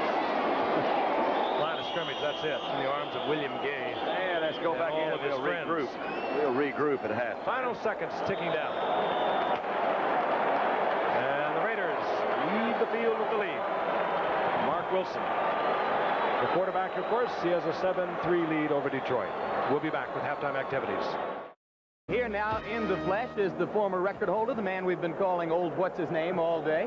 Juice, what about the issue of the longer schedule? At the time you broke Jim Brown's record, it was duly noted that you did in 14 games, something that he had done in 12. Is it significant that the longer schedule helped Dickerson? I don't think it matters at all. I think he's such a great back that eventually he's going to go over 2,000 again, and I think before he's through, he'll go over in 14 games, maybe even in 13 games. As far as I'm concerned, kids who are watching football, they're not thinking about breaking a 14-game record. They're going to be concerned about breaking in the future whatever record stands, and wherever Eric places it, that's going to be the goal they're going to be after. And being a football fan, I think that's the way it should be.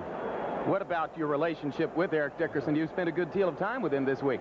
Yeah, well, we were being interviewed quite a bit this week, and he's a good kid. You know, he has a belief, which is nice. He has a tremendous talent. He has a coach that, as the years go on, Robinson is going to always create the environment for him. So I think by the time he's finished, he's going to have all the records in the book. You know, I told him last week, as I said earlier, I said, Eric, to keep the pressure off you next week, you have the 49ers. It's going to be a tough game next Friday night. They're playing Super Football. Try to get 180 or 190 yards this week. Eric went out and got all of them, and congratulations, Eric. You know, I've got a moment of insecurity here. Am I correct that Brown's record was set in 12 games, or was his a 14 game? No, Jim Brown's record was set in 14 games. Yeah. All right, so you did it in the same number of games. Congratulations again to you for your great career. Congratulations from us to Eric Dickerson for everything he accomplished. And we'll be back with more football right after this. Kickoff to the Raiders to begin the second half. The Raiders on top 7-3. Ed Murray. You had a look at Clee Montgomery, number 28, and Doki Williams, number 85. Williams with the great speed. Second half underway. Clee Montgomery from the end zone. Montgomery gets outside. Bobby Martin is there, and he takes him at the 23-yard. 10 at their own 23-yard line. Mark Wilson, the first half, 7 of 11, 92 yards, and a touchdown, and they fumble the ball, and Wilson quickly covers, and he'll lose a couple of yards on that. Raiders, I'd like to reiterate once again, know they need a win tonight, and a win against Pittsburgh next Sunday, and then, of course, they will know the outcome of Denver and Seattle. They play on Saturday, and should Denver win that game, then the Raiders, if they can win tonight and against Pittsburgh, will play their first wild card game at home the weekend before Christmas. And that's important to them. Second down and 12. Marcus Allen. Allen with that stiff arm. You hardly ever see a tackle made on Allen from that angle because he is one of the great stiff arms in the game. It's just like a right lead. Gain of about 5, so it'll be third down and 7. Let's take a look at the stats from the first quarter, then we'll dissolve to the second quarter. Detroit, with their young quarterback, really put up some numbers on this second quarter when John Witkowski came in for Gary Danielson. He had a 47-yard shot to Jeff Chadwick for one of those completions. Just about equal time of possession. As a matter of fact, it is. You know, one of the stats is not on Third there. down and 7. Kurt Marsh has moved to center. Dave Dalby went out in the first quarter, came back for a little while, but Marsh is now at center. Wilson with a lot of time. Wide open is Allen, and he comes down with it at the 43-yard line for a first down. Gary Cobb not taking a deep drop. Marcus Allen was there, but Mark Wilson just had too much time. On the stats that you see, half-times and quarters, one of the stats that's not there is return yardage. It hasn't been terribly significant tonight, but a lot of times the return yardage, whether it's a punt return, kickoff return, that can make a big difference. It puts them in a good field position. With some teams more so than others. Yeah, You think right. of the Broncos, they're a big team on special teams, and you think of Seattle. The Raiders have never really been a big special teams team. Bunch of individuals playing out there. Right? First down and 10, the ball at the 44-yard line. And Wilson is back again, and again he has a lot of time. Looking for Dokie Williams. And a leaping interception by Bruce McNorton. There are no flags on this one. And he was touched back at the 8-yard line by Dokie Williams, but McNorton comes down with it, and Detroit gets the ball back, and we'll have a look again at the young rookie 6th-round draft pick, John Witkowski at quarterback. Well, Dokie, I think, may have thought a little more air was in the ball. It may have traveled further. You try to teach your receivers, don't wait for the ball, attack it, go after it. And as you can see, Dokie is falling away from the ball. What a nice Norton job. went after it. Yeah, he sure did. McNorton. Well, about 75,000 here, and they are booing the fact that Gary Danielson has stepped into the huddle.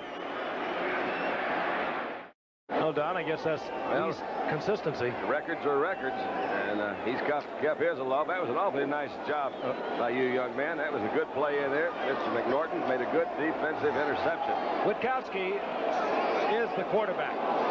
When the timeout was called, he came to the sidelines. The crowd thought he was leaving for Danielson. They booed.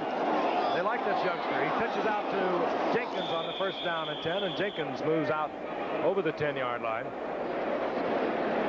Taken there by Jack Squirey, the inside linebacker.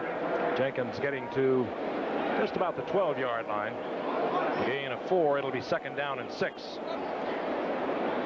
Mike Davis, we understand, will not be back for the Raiders. Went out with a bruised knee earlier. Dave Dalby has retired, at least temporarily, from offensive center. Kurt Marsh, the left guard, has moved to center, and Charlie Hanna, the left offensive guard, has replaced Kurt Marsh. Those are the changes. 2nd and 6. Witkowski is back. Looks over the middle, and he gets it in. And goes to the tight end, Rob Rubik. And Rubik was driven back. I think he was very close to first down yardage. And they drilled him back. Let's see where they mark it.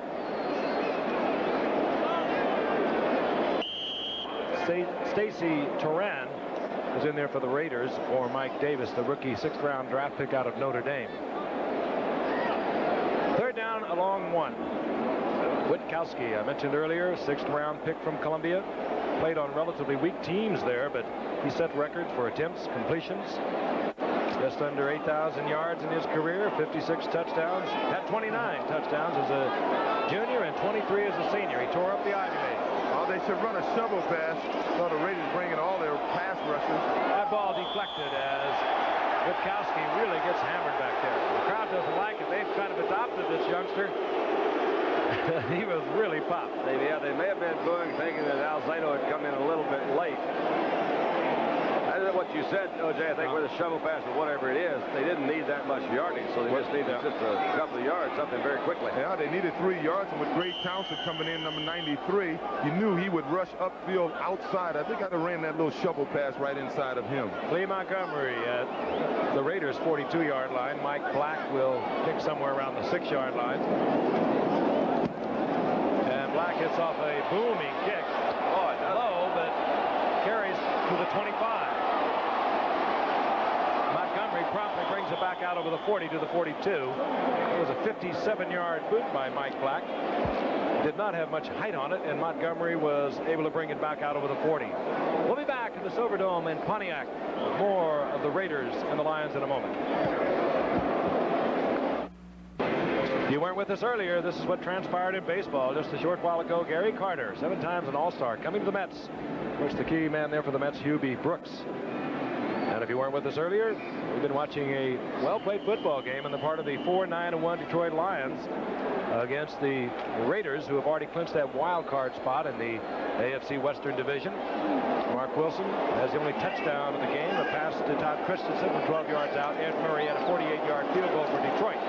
Frank Hawkins over the right side on 1st down and 10. He moves out somewhere around the 43-yard line.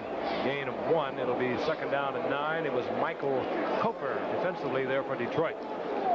Well, the Raiders have had a history this season and in past seasons of playing down to their competition. This year, I think, more so than in previous years. But in watching a game like this, I don't think they're that concerned. They're the type of team that never really establishes one thing, but at the end of the game, they want to win, and they'll have big hot spots. They had a chance to go up 14-zip. 2nd down and 9, and Wilson is back. Gets in trouble, and he gets away from Gay. Oh, fires it, is picked off. Don't throw that kind. Van Teddy, the middle linebacker. And tempers are flaring on the Raiders sideline. Now they're flaring out on the field. We have a couple of scuffles going on. The sideline flare was caused by a couple of the Lions going after Mark Wilson after the interception. Try to block him. Ken Van Teddy gets the interception. Wilson got in deep trouble trying to get away from William Gay. Threw another interception in there. That's 2 now here in the second half. I got a feeling that Jim Plunkett better start warming up. This is what you see right there. He made a good move to get away from Gay, but there again, you don't throw that ball. You can see him throw it right there at the last, kind of just out of desperation, and Christensen was not open. So now Detroit has it back in good field position. They're at their own 47-yard line. Never throw late over the middle. That's it. Too many things can go wrong. Best field position of the night, starting position for Detroit. And you saw one of the reasons the Raiders have played down to some of their lesser competition this year. Ken Jenkins back in the game offensively, a setback for Detroit. Fake reverse by Jenkins. Nice little move by Jenkins. Jenkins just powers all the way to the 45-yard line. He'll get 8 yards out of that. Raiders weren't really fooled by it, but this little man, second-year man out of Bucknell, who seldom, if ever, fumbles the ball.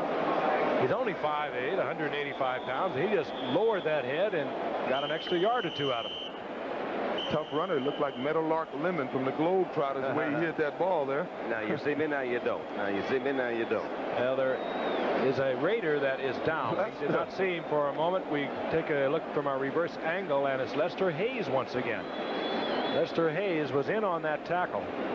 He was shaken up earlier in the second quarter, hurt his elbow. And the man we may be seeing before long, Jim Plunkett. They have some great fans here in Detroit. I think they remember the 50s when Detroit were NFL champions 3 different times. They are cheering a 4-9-1 team, and specifically young John Witkowski at quarterback. 2nd down, long 1, flag is down, and this is Jenkins in trouble. And almost got out of it as he's upended by Turan, the rookie from Notre Dame. Flag is down at the line of scrimmage, and Turan is down at the 46. Well, the Seattle fans should tell these Detroit fans that you start the wave when the other team has the ball. That's it. Illegal motion on the part of Detroit. These fans are doing the wave here, and the Detroit players are trying to tell them to quiet down. We can't hear the count. I think they just want to get up the stretch. Penalty options being discussed now by referee Bob Frederick with Rod Martin, and we take a look at the wave as it circles the Silverdome here in Pontiac.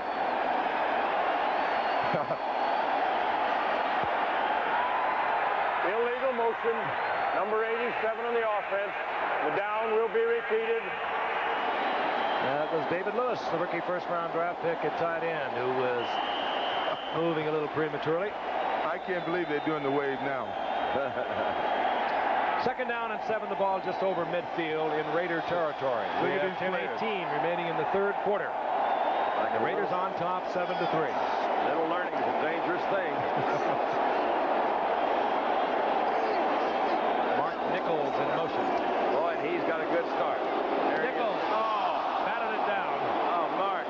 get the idea. Mike Haynes there defensively, but I'll tell you, if Nichols had continued on his fly pattern, he would have been wide open. It's a terrific pattern in that he gets a running start by going in motion, goes back to the kind of a close side, no other receivers over there. That young man had to stay with him.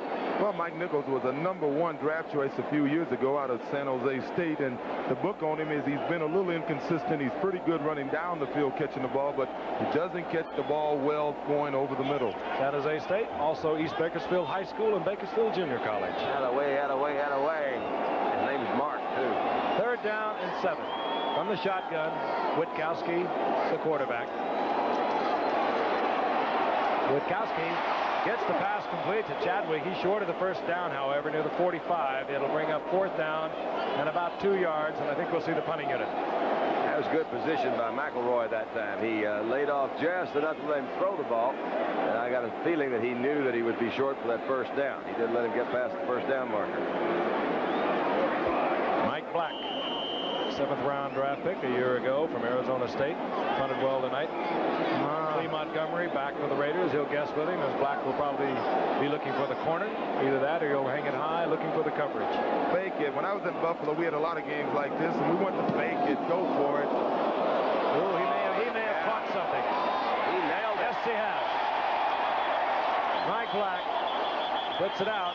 Looks like to be inside the 10. It is at the 9-yard line, but a flag is down at the line of scrimmage. Flag is down. What a nice effort by Mark Black. And they're going to bring it back. Illegal receiver downfield, and Black will have to do it all over again.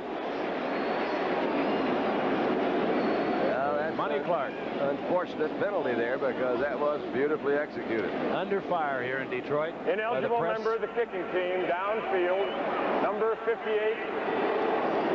Frank, you know, one of the things down there a little early for Detroit. One of the things that's not helped Monty Clark's situation, it's kind of strange, but Sparky Anderson comes in here and he says, look, I'm going to tell you something right off. We don't win in 5 years, it's my fault.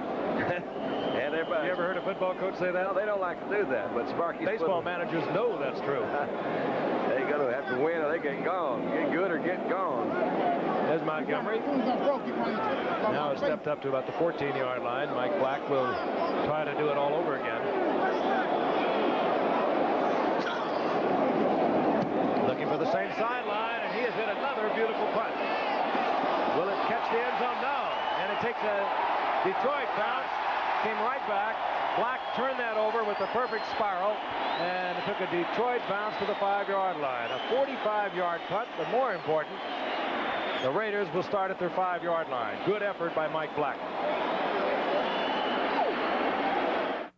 Problems against the 11th rated defense of the National Football Conference, the Detroit Lions. In the last 2 possessions, Mark Wilson has coughed up a couple of interceptions, and now the Raiders at their own 5-yard line. They lead 7-3, 9:13 remaining in the 3rd quarter. Wilson looking for Dokie Williams. Williams stepped right in front of McNorton. He has a lot of speed. Look out. And run down by Alvin Hall after he had to do a little juking with McNorton, but good timing. McNorton had his back to the ball. Williams actually, I think, faked him just a little bit and came down with it. A 73-yard pickup. We're talking about a receiver adjusting to the ball. He was going to Dokie Williams all the way. It's an interesting drive. It was going to be interesting to see how this drive ends. Look at Dokie, a great adjustment to the ball. You saw Mark Clayton do that quite a bit last week.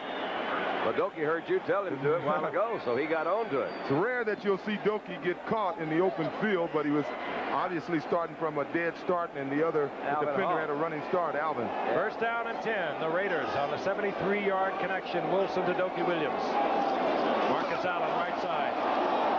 As he does so well. Back against the grain. Works to the 15-yard line. A gain of 7 before he's upended by Kofer. I got a stat for you, Don. You know, the Raiders have started drives inside their 20 33 times this year, and they've only scored 1 touchdown starting from there. This could be 2. This could be 2. And, you know, the Lions have just almost the opposite of that, don't they? When they start, they've had more touchdowns scored when they started back behind their 20. Allen has retaken the AFC rushing lead. He has 54 yards on the night. 2nd down and 3.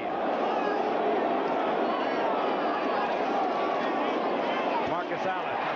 fine tackle on Marcus Allen by Curtis Green, the inside left tackle in that 4-3 of Detroit. The worst thing that a running back can do is he's got to come to the quarterback to get the ball, and he's looking at a defender already in the backfield waiting to tackle him. He can't make a move because he doesn't have the ball, so he has to go get the ball, and when he gets the ball, he's going to get tagged, and that's what just happened to Marcus Allen. Loss of a couple, it'll be 3rd and 5. Curtis slipped that block rather quickly, didn't he? Now you want to tell the quarterback, pitch it, pitch it. Keep it, keep it. The Raiders are in a Todd Christensen mode. Doki Williams split to the left. Out to the right is Barnwell, and now Barnwell moves over to Doki Williams' side, and Christensen is They were in a Todd Christensen mode, all right. coming off the line of scrimmage, and that'll be 5 more. Flags are everywhere. We got a second flag also that was thrown later. Well, you're probably right. That was probably Todd's call. Delay on the offense. Delay. But Todd wasn't delaying. No, he didn't delay at all. He knew he was running out of time. I'm getting out of here. So it'll be 3rd down and 10. They used up their 30 seconds.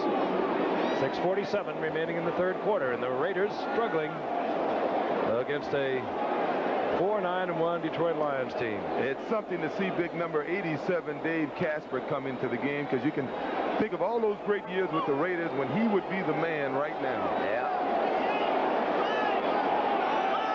3rd and 10. That's Dave Casper in motion. Marcus Allen, they keep it on the ground.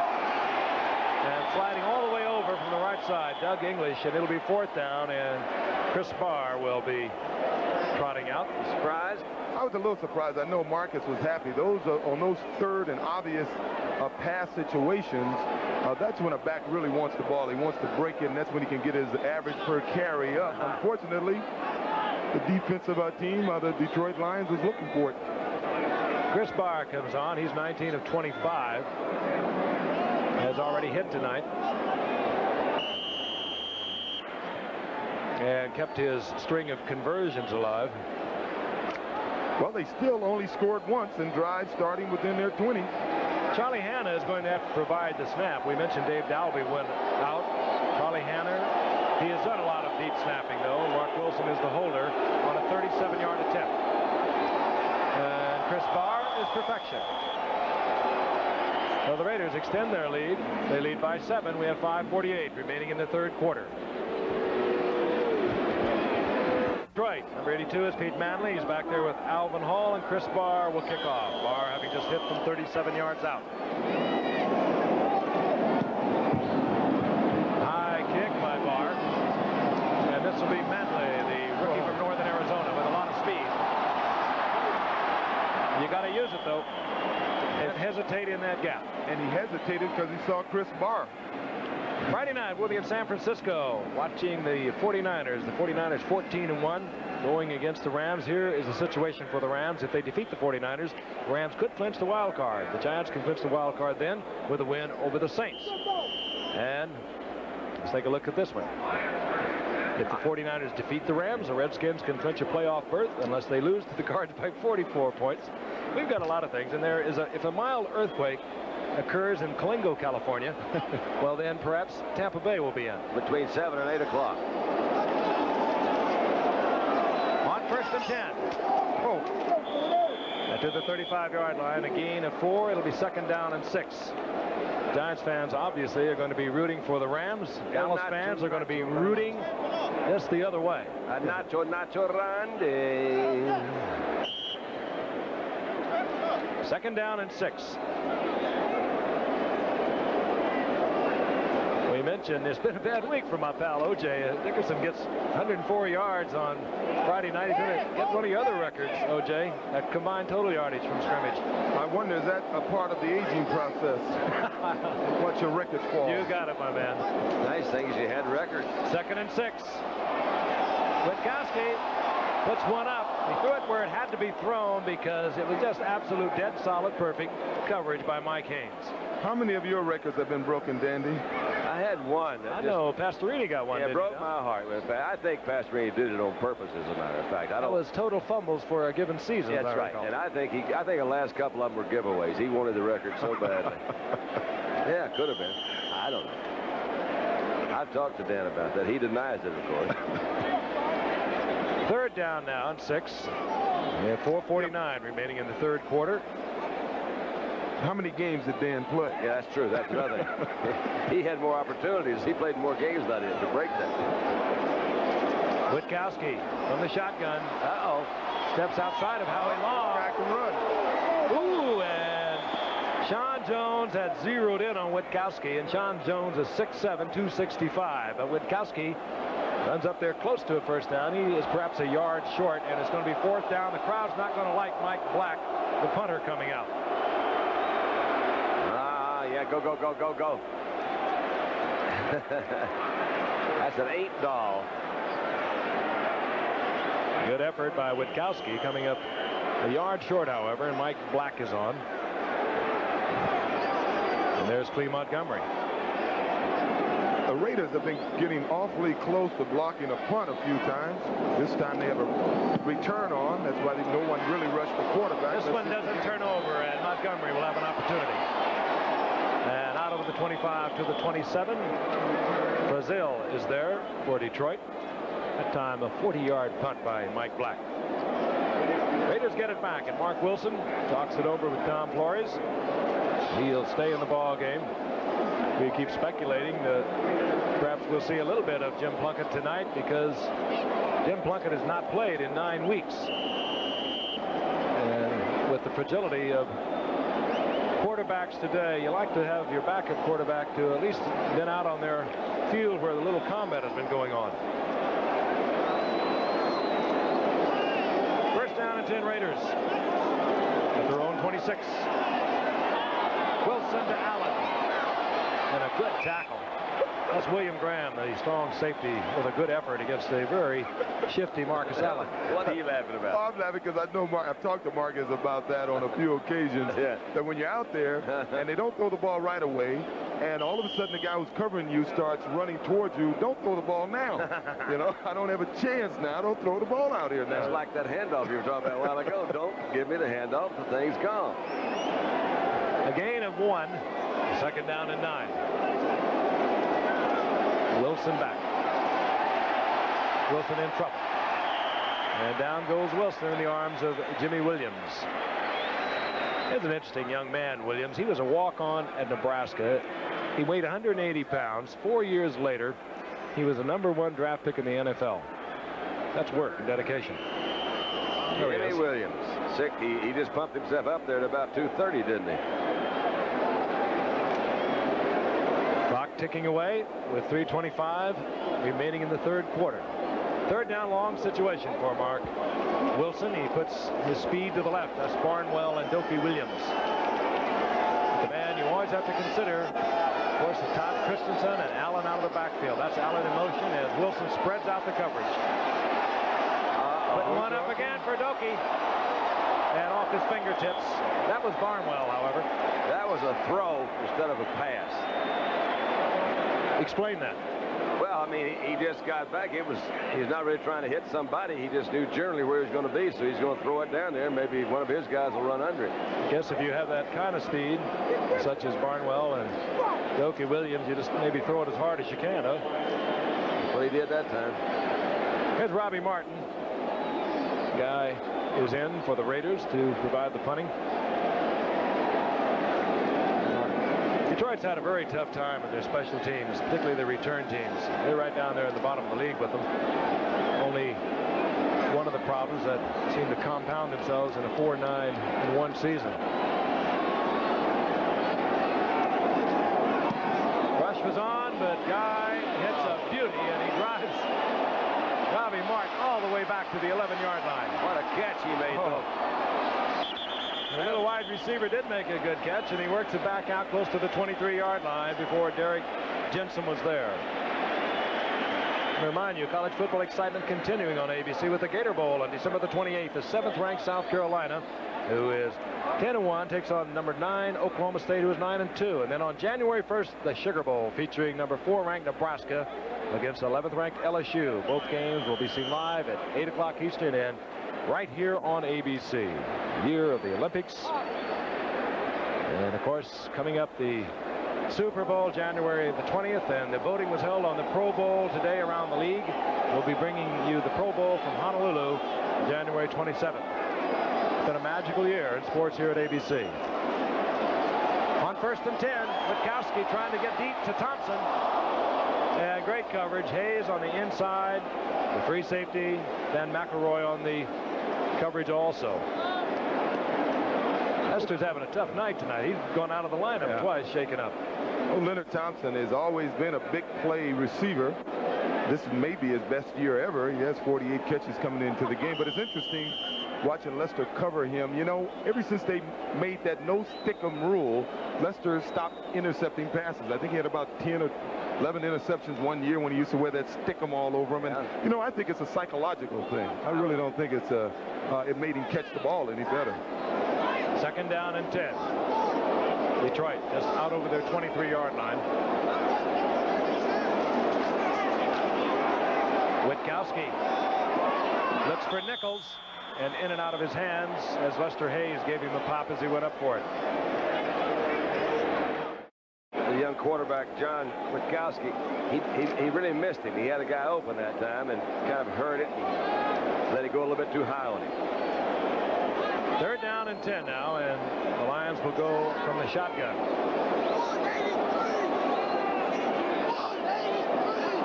Witkowski changing it up, hollering out the automatic, and he just waited a little long. I don't know whether Alzado, number 77, was drawn off or not. I think he saw Don Laster just kind of lean back a little bit, and as soon as he did, it looked like Alzado was gone. Can't blame him. They've sacked Detroit 7 times tonight. Ball start on the offense, number 73.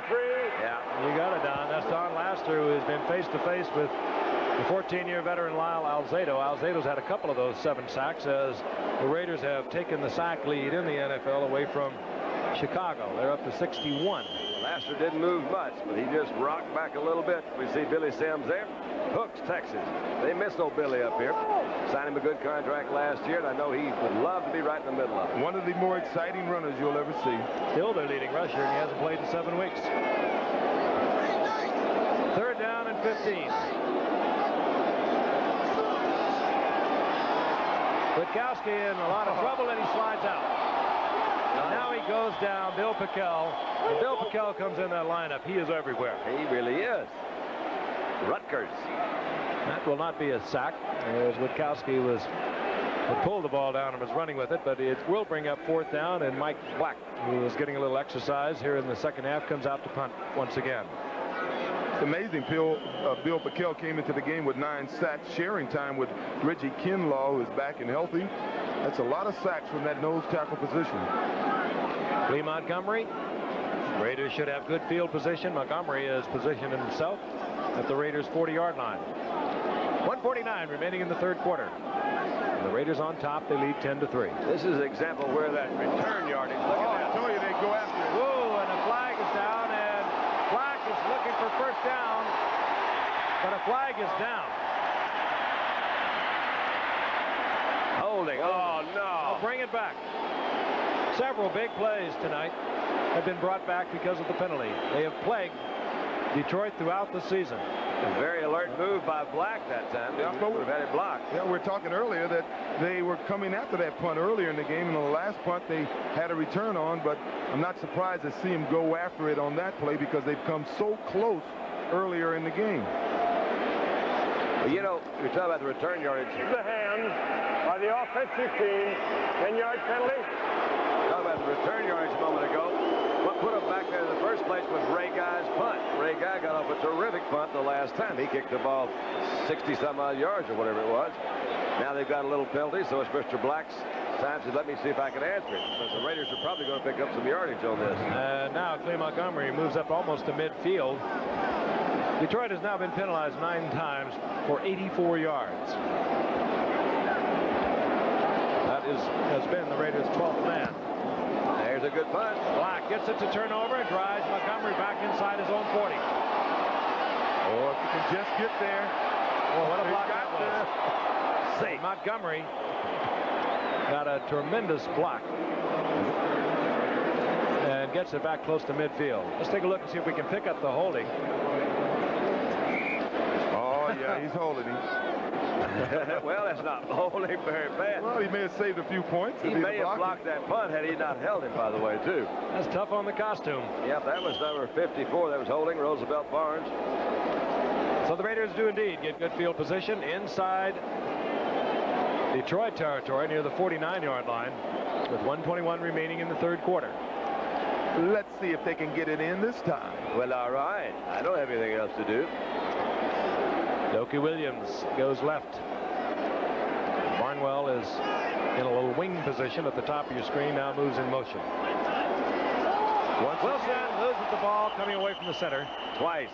Covers it now. Oh, I think that's a third There'll be a loss of about 4. Might be. Well, they got a new center. We've mentioned that Dalby's been out. They're trying Bert to work. Marsh has moved over there, and Hannah has moved in a left guard. Dalby tried to come back.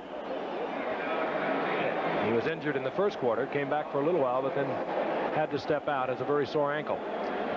Well, I didn't know Santa had red hair. Yeah. I knew he was a football fan. Yeah. He brought me a football uniform years ago. That's so nice of Santa. He's always spoken so highly of you. Second down, 15. Wilson, very cool, gets it to Todd Christensen. He gets back to the original line of scrimmage and then stretches for 3 more. You've noticed as the game has gone on, other than throwing ups, Mark Wilson has not thrown the ball to his left side. Actually, he's thrown the long one to, and other than the up. That's right. Sort of right-handed when it comes time to finding guys. He sort of looks towards the middle of the field, then to the right side of the field. I always found And the Raiders are going to let the time expire here in the third quarter. Once again, they lead 10-3. And we'll be returning to the Silverdome in Pontiac, Michigan for fourth quarter action. But right now, this word from our local station. Stay with us. Certainly.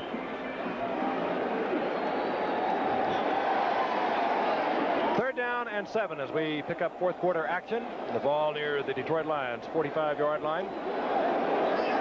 Mark Wilson apparently going all the way as we open here in the fourth quarter. Wilson. Oh, and Doki Williams doesn't handle it. He would have had the first down. Wide open, actually.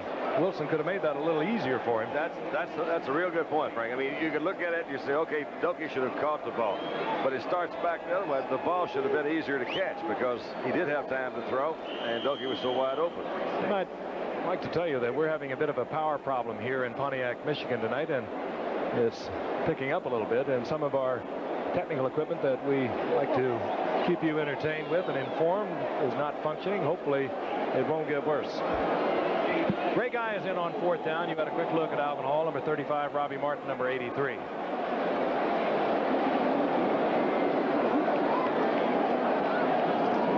Guy pulls it off the carpet, looks for the corner, and he did it again. Ray Guy led the league, putting it out inside the 20 coming into tonight, and this time he catches it at the 8-yard line. That's nice. What a weapon he is. I swear, he is really a real plus on anybody's football team, and he's done it for so many years. I can see why a first-round draft choice is Ray Guy is certainly deserving of a first-round draft choice. I mentioned earlier that the Raiders weren't exceptional on special teams, but when you consider Ray Guy, I guess they are exceptional. He really is. He kicks it so high and so long.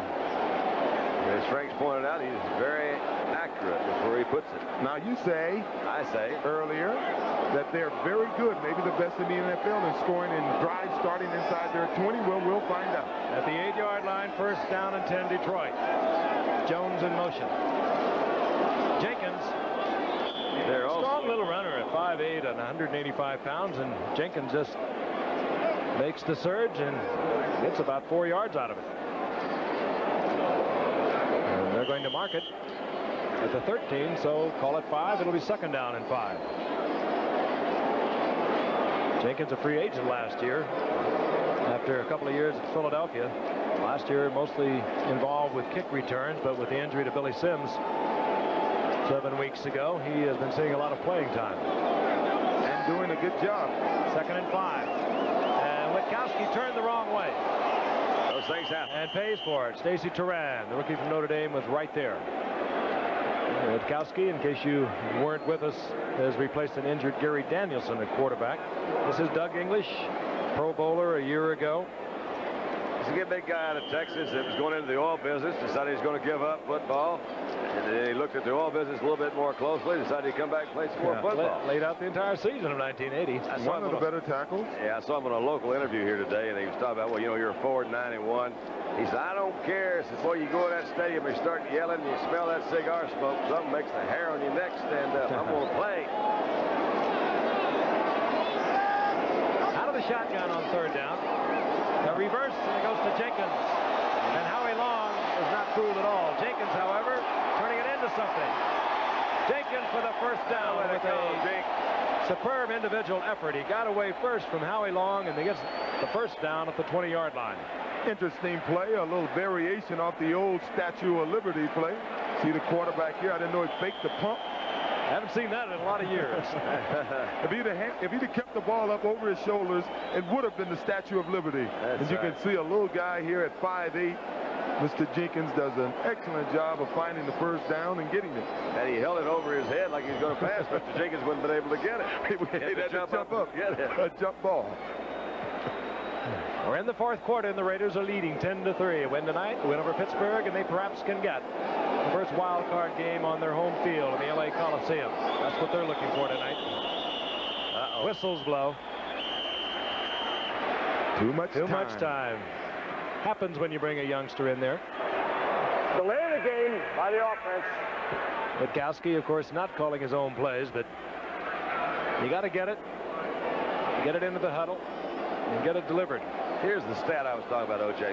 When you think about teams that drive the length of the field for a touchdown. Raiders once out of 33. All right, but San Francisco, San Diego, Miami. Those right. Those are the three teams that are on top, but Detroit is the fourth team. They've marched 80 yards or more to 13 touchdowns. See there? They haven't done it often enough, though. Yeah, that's it. First down 15, following the delay of game penalty. They've scored 2 from the other parts of the field. Look out, boy. And down goes Witkowski. Interesting story, this young man. Came in a 6th-round draft pick, as we told you earlier. If you weren't with us, set all kinds of Ivy League records, almost all of them out of Columbia. 2 for 23 touchdown passes last year, 29 the year before.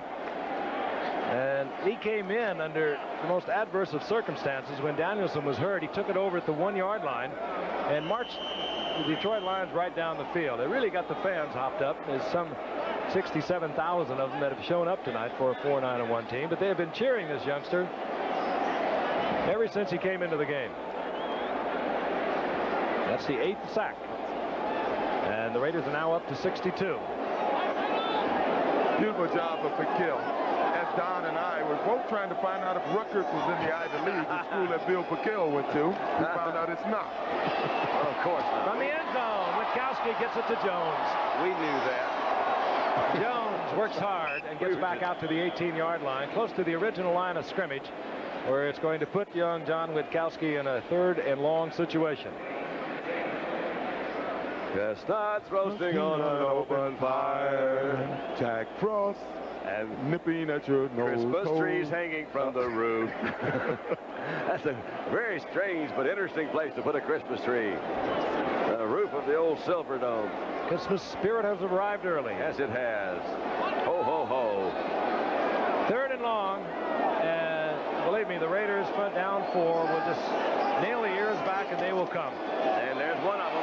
Howie Long. There's 2 of them. And Witkowski gets away from Howie Long, but it's deflected, batted away by Piquel. That Piquel doesn't have a way of being in the right spot, doesn't he? He sure does. Howie Long made him duck first. Shoved him back to the inside, got a little more pressure. Piquel was right there to look like hit his arm or at least deflected. 4th down, Mike Black on once again. The Raiders should get it back. Good field position. Kell's been everywhere. I think he has 3 or 4 sacks tonight. The Raiders have had the NFL Defensive Player of the Week the last 3 weeks. Rod Martin, Mike Davis, and last week, of course, Mike Haynes.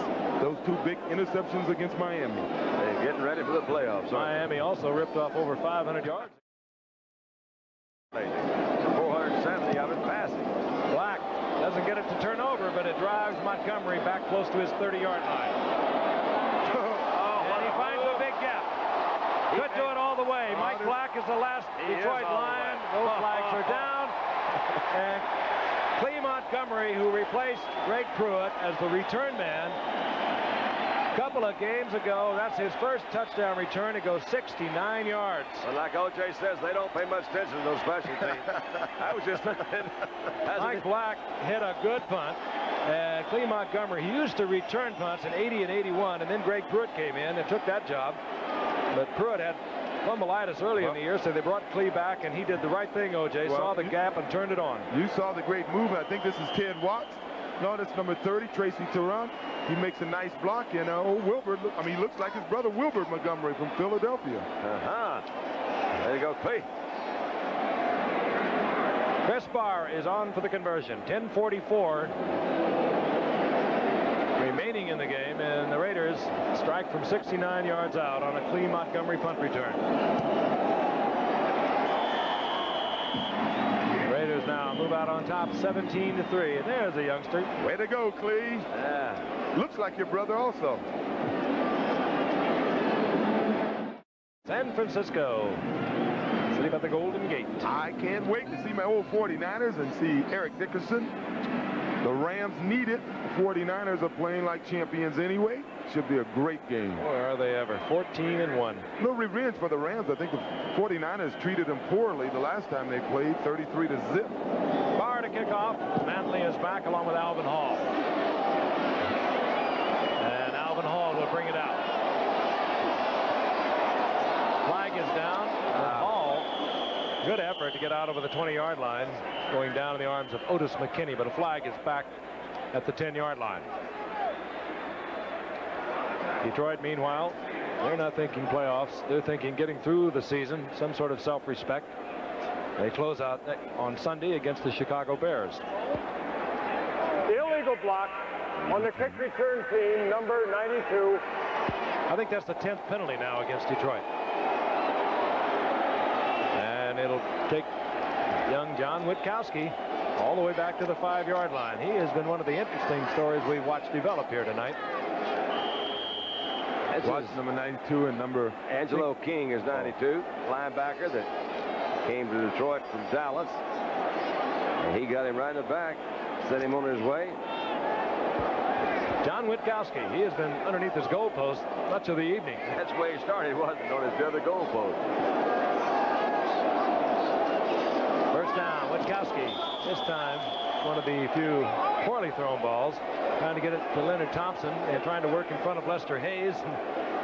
But he was reading about Lester Hayes when he was in high school. And Van Pelt, too. You know, you think about it. Van Pelt just looks so much bigger. He just looks big and tall out there. He just doesn't look like a linebacker. Well, I think that's one of the reasons the Raiders wanted him, especially on that left side of that defense. They used to get it from Ted Hendricks. That's right. You think about that great Dallas team with Too Tall and Dutton coming from that side. It really impedes the quarterback's vision to that. You know, most quarterbacks will throw to their right, and they can't see. They got to throw over those guys. Second down and 10. That's a good point. See, I hadn't really thought of that. Howie Long was close, and Witkowski unloads it, fortunately, in the general area of a receiver. It was Jeff Barnes who finally got to Witkowski, but Howie Long just about collected him in the end zone. Howie Long is something a little different, and he is having himself quite a night, along with Lyle Alzado. There's Howie Long. Big Howie came into the game with 9.5 sacks, but he's had about 40 penalties called against linemen trying to block him, holding him. Now watch how Howie in the middle of the screen. That statistic is never... He just went right through, didn't he? That is a stat, O.J., that you touch on that is never recorded. How many times do you force a holding? How many times do you force an illegal movement on the line of scrimmage? He certainly forced him out of the pocket right there.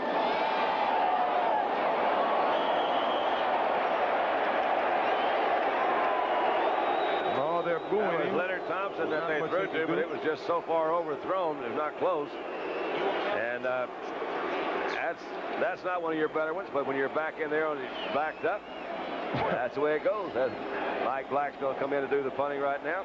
Well, you say one thing about Wiskowski. He started off 5 to 6, but after they sacked him one time, and he's had a pretty tough time ever since then. Let's see if Cleo can do it again. That's right. Let's see if Big Brother's probably watching him. Cleo says, I think I can do it now. It's going to be a little bit more difficult. I think I might be back with you now. We've missed you. We've had power problems throughout the evening. I just lost my microphone. That was our chance, Don. I know.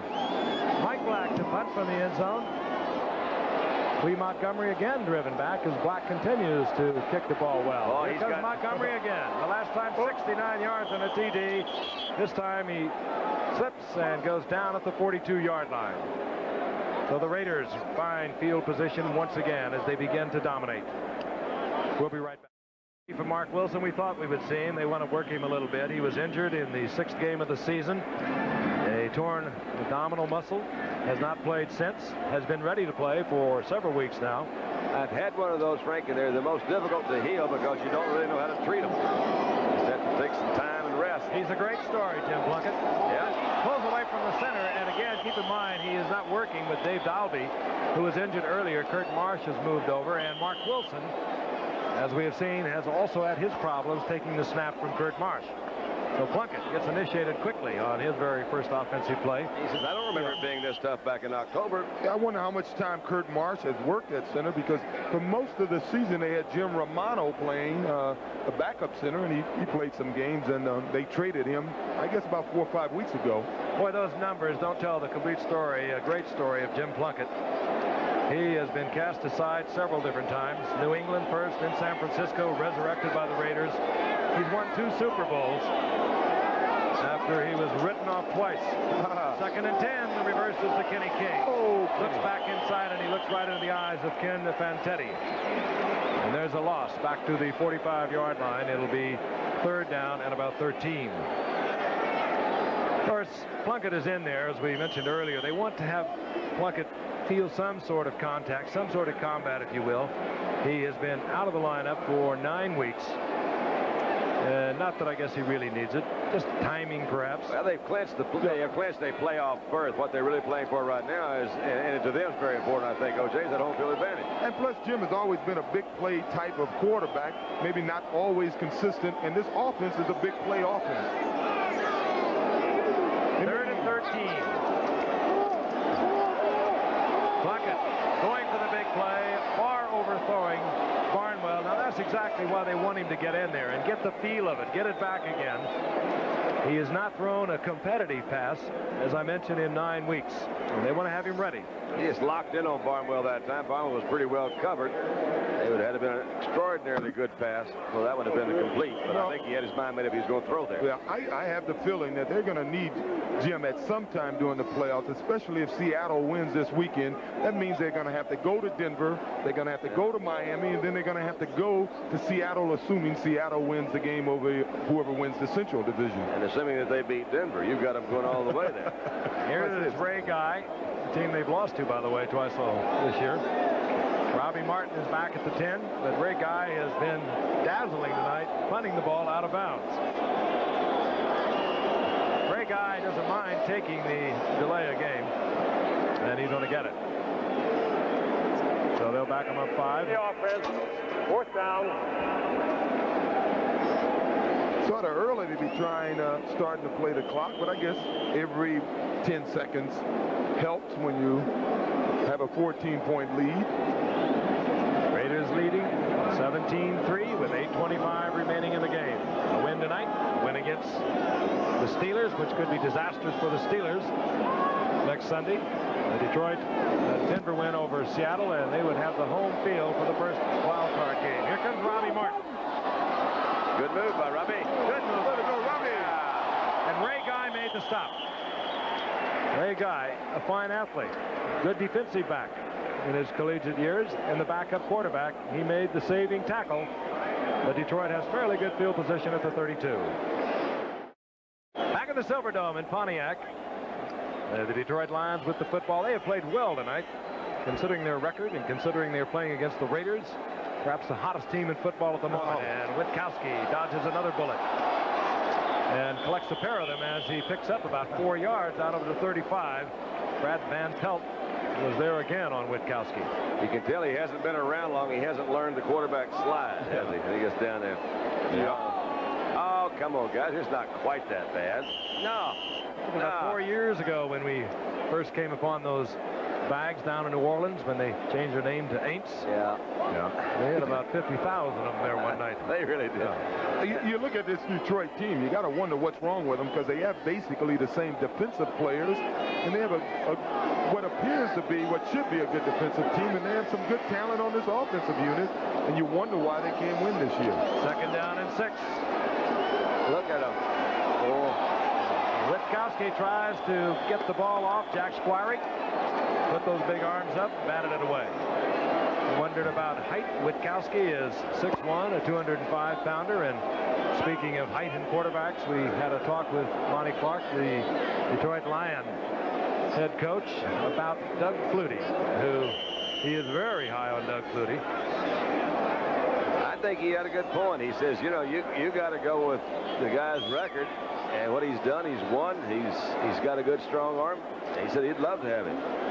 Yep, and I think he'd love to be here next year. There's been a lot of rumors around there that he may not. There was even a few rumors today, and I repeat rumors, that Chuck Knox may be coming back here, but they were only rumors. I would think that's quite a rumor. 3rd and 6. Witkowski, this time feeling a little bit of pressure. That was it. He threw that a little more quickly than he had to. You got it right. Thompson, he didn't really have to, and it'll bring out the punting unit.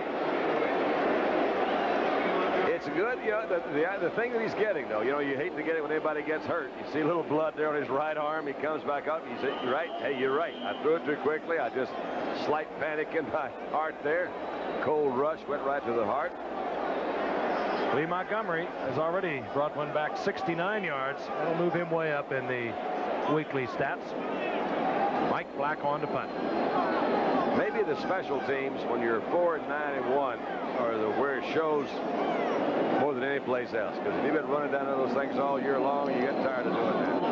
Oh, off the side of Black's foot, but it still carries to the 21-yard line. That time, Lee Montgomery tried to break it back inside, slips and goes down near the 27-yard line. 42-yard punt by Mike Black. Machurik is warming up now for Detroit. He saw a little action early in the year, 11 of 34, passed to 32%, no touchdowns and 5 interceptions. Perhaps he should really warm up. On 1st and 10, Marcus Allen hits a couple. As the entire front 4 works on Marcus Allen. I'm it's sort of surprising that Marcus is in there, but I guess, you know, you got a quarterback like Plunkett. He's a starter basically, and you want to give him the opportunity to play with the guys he may have to play with in the playoffs. But you would think with time running out and a 14-point lead that they would start resting some of the guys. You know, he gets better with the work too. He was magnificent in the playoffs a year ago. He really was. Against Pittsburgh, 159 yards, 154 against Seattle, and of course the Super Bowl, 191. Just keep him in high gear. They have really got a weapon in that man, 32, Marcus Allen. 2nd and 8. And you can tell Jim hasn't played in a while. Missing the handoff. Looking very rusty. Frank Hawkins was the intended ball carrier. Earlier, he overthrew Barnwell by at least 10 yards. That's why they want him in there working a little bit. I'll tell you, he's not a cosmetically attractive quarterback, but somehow the man wins. In his career, he passes for just a little over 50%, but that is a reflection really too of the Raiders' deep game. They like to go up on top. He's been everywhere. He won the Rose Bowl. He's won a couple of Super Bowls.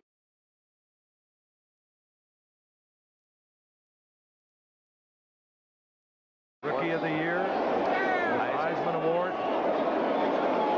3rd and 10 now for Plunkett. Got a man open. It's Marcus Allen. Allen with a great cutback. There are no flags. He can do so many things. He can. That's why they had him in there, I guess. 73-yard touchdown. And that has to help Jim Plunkett. And I think that helps Marcus's, you know, he didn't score down on the goal line on 2 tries earlier. He leads the NFL in scoring from non-kickers. And look at You he can gets see open. simple pattern. He just ran a little. Would you believe zip a little down. screen on the part of Christensen? I'd You call saw it. 46 pick off the linebacker, Jimmy Williams. That's the good move, mate. Makes a nice little zigzag on you, but when you talk about Jim Plunkett, he can look lousy, he can have an off night, and then he makes the big play. I might have just said that. Did you? Well, Marcus is the same way, as a matter of fact. Marcus can look kind of sluggish there, and all of a sudden he'll break one open, do the same thing. But Plunkett has always been a big play quarterback. He's perfect for this Raider offense. Chris Barr with Ray Guy holding. And the Raiders move out on top 24-3. And one of their goals, a win tonight, looks fairly secure. They'll be thinking about Pittsburgh next week. And possibly a home field in the Wild. Allen. Marcus Allen, perhaps as good as anyone in the game, perhaps ever, coming out of that backfield as a setback.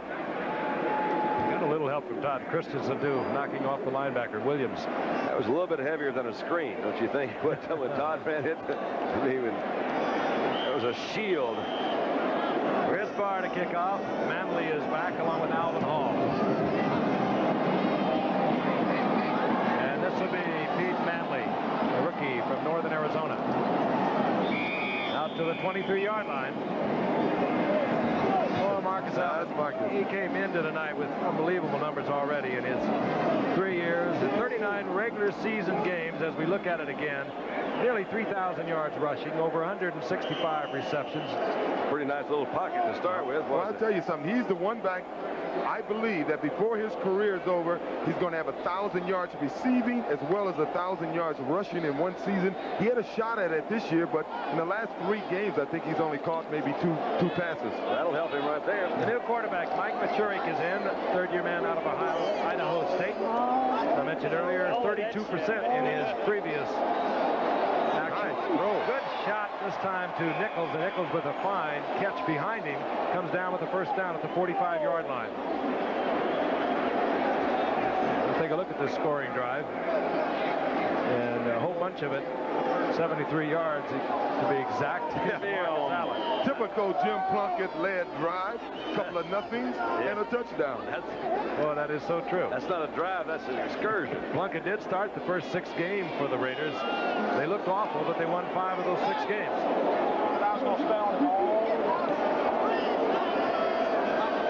On 1st and 10, Machurik back. Machurik not timing it out too well with Nichols that time as he overthrows by about 5 yards. We're going to pause 5 seconds and allow our stations to identify themselves.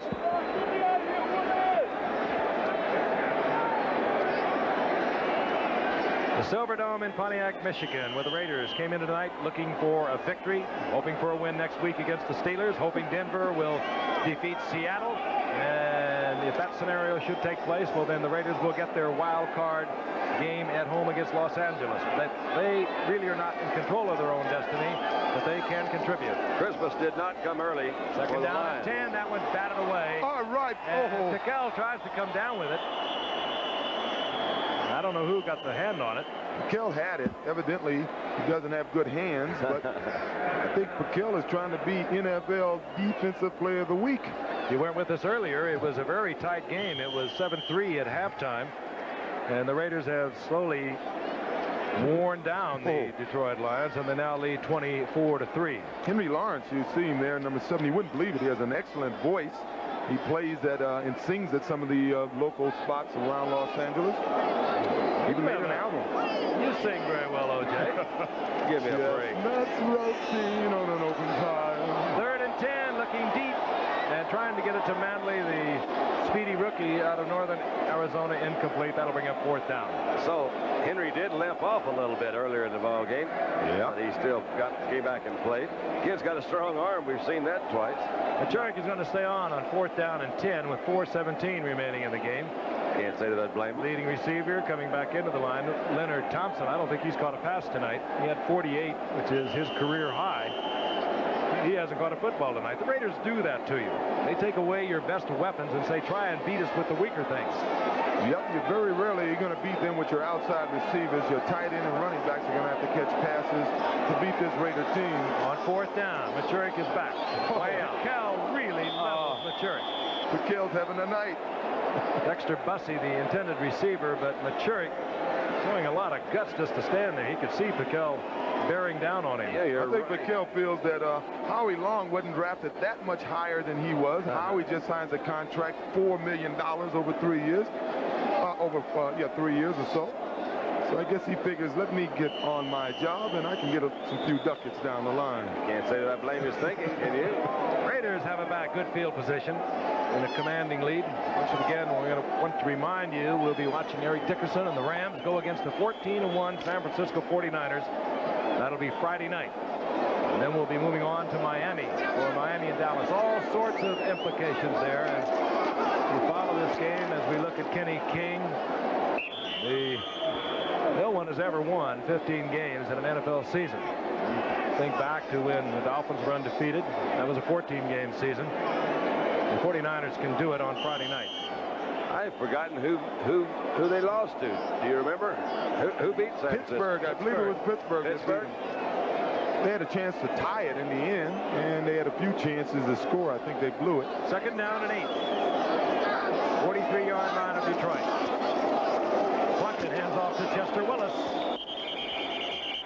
That's his 4th attempt of the season, so we're seeing some of the players that Tom Flores would not be going with under ordinary circumstances. The stars of tomorrow. They'll have to wait a long time, particularly this man, for Marcus Allen to disappear from that backfield. It's awfully good to have that opportunity to do that. Tomorrow. Stars of the 90s. I should have said it that way. Ticking down close to 3 minutes. The Raiders looking over a 3rd down and 8. Allen now 57 yards on the night. The Detroit defense has been tough. They've given up big plays and they've had a lot of penalties. The flag is down as Plunkett finds Todd Christensen. Now that was nicely done. Plunkett paid for that. But Todd moved in there very well, opened up, turned around, just kind of slid a little bit one way or another. Appears to be, I thought, an offside against the Lions. But that was a nice move by Plunkett to kind of hold his ground. Gotta like Jim Plunkett. Defense, number 62 is offside, and the penalty will be declined. First down. Curtis Green moving earlier, and it'll be first down Raiders at close to the 22-yard line. I don't think you're going to see Jim Plunkett starting maybe in the next few weeks, but no way. I don't think they're going to wait as long. The quarterback they feel of the future is Mark Wilson. They want to know that they can go back to Plunkett, and he's the kind of quarterback that can handle it emotionally too. Well, as Plunkett has proven. Cliff Branch, and that's his first reception of the night and his 500th career reception. All right, Cliff. Hey, the guy saved the ball, I noticed. I'm glad he got that. Look at I've been watching him for a lot of years, 13 to be exact, and truly one of the talented receivers ever to come into this game. He's given us some great feels. Remember those days, Don, with Kenny Stabler dropping back and hanging that thing up? Between the two of them, it was always exciting, and usually they did what we came to see them do. So Cliff Branch has his 500th reception. Picks up 8, second down and 2. Kenny gets to the outside, and he'll run over you, given the opportunity. He gets the first down inside the 10. Alvin Hall made the stop. He may have a little clipping on that downfield. Sam Sill looked like he was coming back to try to help Kenny and may have blocked his man from behind. They're going to back the Raiders up. Good effort by Kenny King. Didn't Kenny King come to the Raiders from someplace like Houston or something? Yeah. He said he had a T-shirt once that says, "I block for the Heisman." I blocked for that's right. Well, he blocked for Earl Campbell down there. He blocked for Billy Sims at Oklahoma. And he blocked for Marcus Allen as we look at Cliff Branch. 67 touchdowns in his career. He's had 22 100-yard games, 500 receptions now. I love what Cliff said. They said, well, you're coming in as a wild card. He says, that's cool, man. That means $6 more thousand for me. He doesn't mind playing that extra game. Yeah, I don't mind playing that extra game. The ball placed just inside the 25-yard line. Second down and 12. Kenny King once again left side, and down goes Kenny King. Back to the original line of scrimmage. It'll be up a third down and 10 as we tick down close to the 2-minute warning. Gary Danielson, who was replaced by John Witkowski, went out of the game with a turf toe. Gary Danielson, a hot quarterback for the last 3 weeks. Oh, It's been on and off. Lions have struggled this year after winning their first championship ever in 26 years last year, the Central Division of the NFC. And the victories that they have had have come against under 500 teams: Atlanta, Tampa Bay, Minnesota, and Green Bay. It's not been a good year for Detroit. 2 minutes remaining in the game, and for the Raiders, they have one of their missions accomplished. And one of them being they will win tonight, and they will go in against Pittsburgh, a team that they have to be considered a favorite over. If they can handle Pittsburgh next Sunday, and they'll go in knowing what they are going to be doing as a wild card, because Denver and Seattle will get it on Saturday. A Denver victory, however, and the Raiders will host the first wild card playoff, and it will be against Seattle. That's Chester Willis working the left side on 3rd and 10. Alvin Hall was there defensively. The other thing they have accomplished, they have an unbelievable record on Monday Night Football. They now are 24-3-1. Amazing. You know, it's funny thinking about the Raiders playing Pittsburgh next week. They must be considered the favorites. Then you think about Cincinnati playing Buffalo. They must be considered the favorites. Can you imagine Cincinnati making the playoffs this year? They could do it with a 500 record. That'd be the first time that's ever happened. It could even be said to be likely that they will. Well, I'm happy for Sam White. I'm a little, I feel bad for a lot of the Pittsburgh players if it turns out that way. Coach Sam was one of my coaches when I was in San Francisco. Chris Barr, 37-yard attempt. Ray Guy will provide the hold. That was a high snap. Dave Dalby not available tonight. Kurt Marsh in there, or rather Charlie Hanna. He has not been providing the snaps on the field goal unit. And Gary Guy had to bring it down from very high position. Sometimes it's difficult to do. Listen up. This telecast is presented by the authority of the National Football League. All right. It is intended for the private use of our audience. You got it. Any rebroadcast or other use of this telecast without the express written consent of the National Football League is prohibited. Say it, man. That is good, Juice. 102 remains in the game. The Lions have 3 timeouts. The ball at the 20-yard line, and I can't tell you, I've played on a couple of teams that have this kind of a record. It's tough to get through these final games. They played the Raiders tough tonight, sloppily at times, but tough. Maturik fires it in, gets it complete. It goes to Jeff Chadwick, and he'll have a first down. I want to remind you, the executive producer of ABC Sports, as always, Brun Arledge. ABC's Monday Night Football, produced by Bob Goodrich and directed by Chet Forty. Technical director Joe Chavo, halftime producer Peter Lasser, associate director is Kim Belton. As Maturik from the shotgun again on first down, throws underneath to Dexter Bussey. And Bussey up close to a first down near the 42-yard line in the arms of Otis McKinney. Associate director Kim Belton, technical manager Coach Coltrane here tonight, our unit manager Herman Norris, telecommunications manager Mike Farrell, assistants to the producer Tony Tortorisi and Charlie Wiseman. The referee is calling a strange timeout out there, and I don't know whether it's for injury or what. He's trying to get a trainer to come out, and I'm not... One of the Lions, and I believe it's Don Laster, is having a bit of a problem. Well, it might be Keith Dorney. We saw him go up, have his thumb x-rayed, and then he did come back onto the field. And it appears he might be the guy that's coming back off, and it might have something to do with the cast that they put on his hand. Yeah, improper equipment. You have to have that thing wrapped. You can't have anything solid, anything hard. And now Dorney is complaining, but it was a referee that picked up on it. You're exactly right, Don. Well, can you out of the game he comes. I don't know whether his thumb is broken or not, but it certainly hurt. He put a cast on it, came back and played. Alzado had a heck of a night, particularly in the first quarter. He kind of loosened everything up, made a couple of quick sacks, set a tempo for that defense, and they played well all night. Second down, short yardage. Means nothing with 28 seconds remaining in the game. Maturik from the shotgun. Look at this one. Uh-oh. Maturik gets it off as the flag goes down.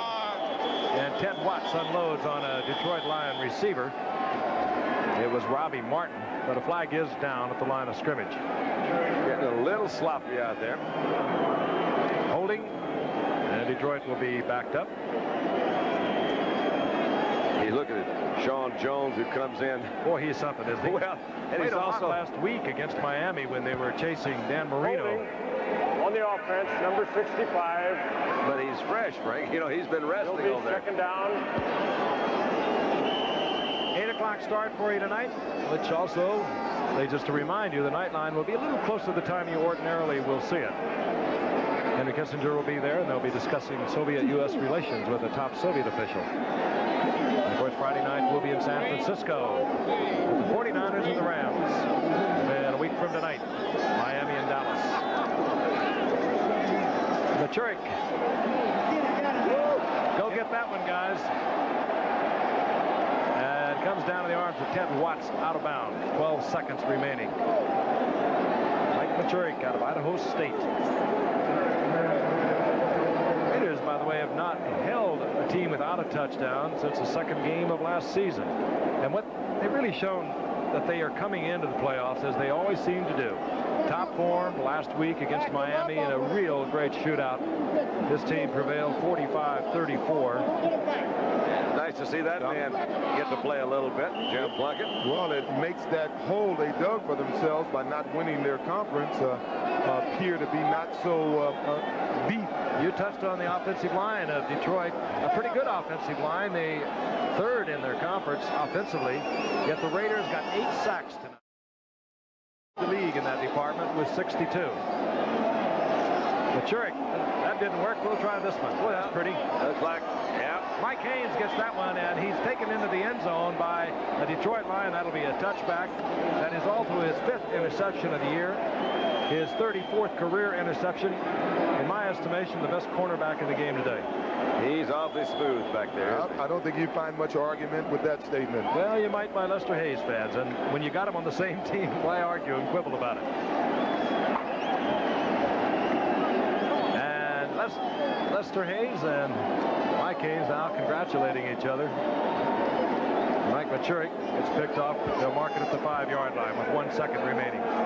First down. I thought it would be ruled a touchback, but they marked in the arms of the defender at the 5-yard line. Well, you got 1 second, so that ought to pretty well do it, as they say. Clock, of course, stops on change of possession in the final 2 minutes. This party's still going. This party is over, has been for some time. Let's start thinking about tomorrow. Eric Dickerson. Friday night. Friday night. Good day. Yep. Friday night, then into Miami on next Monday. That could be a good game, too. Yep. That could be it. These some good teams anyway. Over in Pontiac, Tom Flores has notched another win. A final word in a moment.